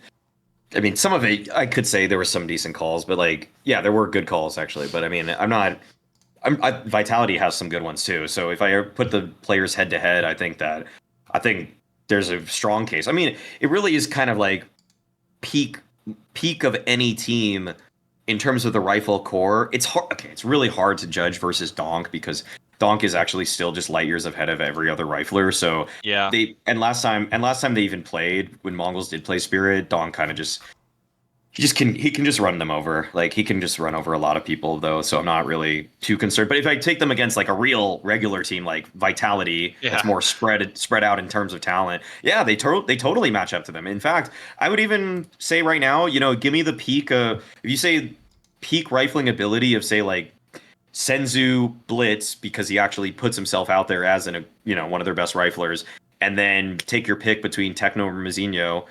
That matches up extremely well versus Mouse. Like Exertion and Senzu, pretty neck and neck for peaks. Like I'd say Senzu might even be better. And then this year, Yimpat's kind of fallen off. Unfortunately, Mizinho didn't really keep picking it up. Techno is a support guy. Like I would kind of compare him to Brolin today. Techno just won an MVP. You know, Techno just won. He just won, and then Blitz versus Spinks. Spinks is better. Spinks is better than without a doubt. So I would, but it's pretty close. Yeah, it's really close. Yeah, it's really. These are the best rosters in the world, and as you say, it's not like they're shit. They look pretty decent. Like, where do you think like Mongols would have to actually like? Would you give like, let's just say in a theoretical situation, like you want to upgrade the opera, like what would you like? Where do you even like look? I mean, I don't think there's not even. I mean, look, they haven't really got. The problem with that is that there's nothing you can do. My point is just you can't do anything. You still do get blamed if you play shit though. That's I mean, Yeah. yeah. You know. But Yeah. there's no upgrade I can see in the future, like as in the next like year or two, like where maybe maybe in 2 years, but like right now and like the next year, there's probably no upgrade. I mean, I mean, 910 still like what? He's 23. Like, he's been playing decent for a long time. He was actually, I think he was farming at one like for a little bit too. I mean, I just ride it out and just, maybe if something does come up, like who knows, maybe in 2 years from now, some unknown person in Mongolia is just gonna be farming everybody. Who knows? The only other two operas that I've seen play from Mongolia, because surprisingly they do actually get teams into some of these events occasionally, is that Yeah. the Chinggis Warriors Kulas and then the Oh, Huns yeah, is yeah. Nine. Both of those guys I've seen at different times. Nine was insane at one of the Blast events, but he was like kind of weirdly cracked with pistols. So he's probably a better pistol player today than 910. But Kulas is like the way that Bled described this guy was so funny. He just said this guy is like he's just trying to be the Mongolian symbol, and he's a thug. He's just a pure thug. He's on nuke, just going up and down the vent Yep. ladder all the time, trying to just fly off of it and get one kill. And he's just like he's practically just trying to do kamikaze efforts with the op. It's actually the funniest shit because I did watch him after Bled told me that. And I was like, this guy is playing like a freak. I remember but it's kind of dope. I remember playing them a lot actually before the major. We scrimmed Chinggis Warriors. Yeah, we scrimmed Okay. them a shit ton before the major, and there were some games where this guy would actually do the craziest things ever. I'm like, wow. I wouldn't even know what to say. I'm just like, I would just be like, wow. Just sometimes it'd work, sometimes it wouldn't. But I mean, it was always like eventful. Like, I mean, sometimes you need that though in a team. Like, you need someone to kind of get the gears going. I mean, that's how that's what sometimes you just need someone to make that first step and get everybody hyped up to keep on playing the same way. Create chaos around the map, and that's when things get like dicey for everybody.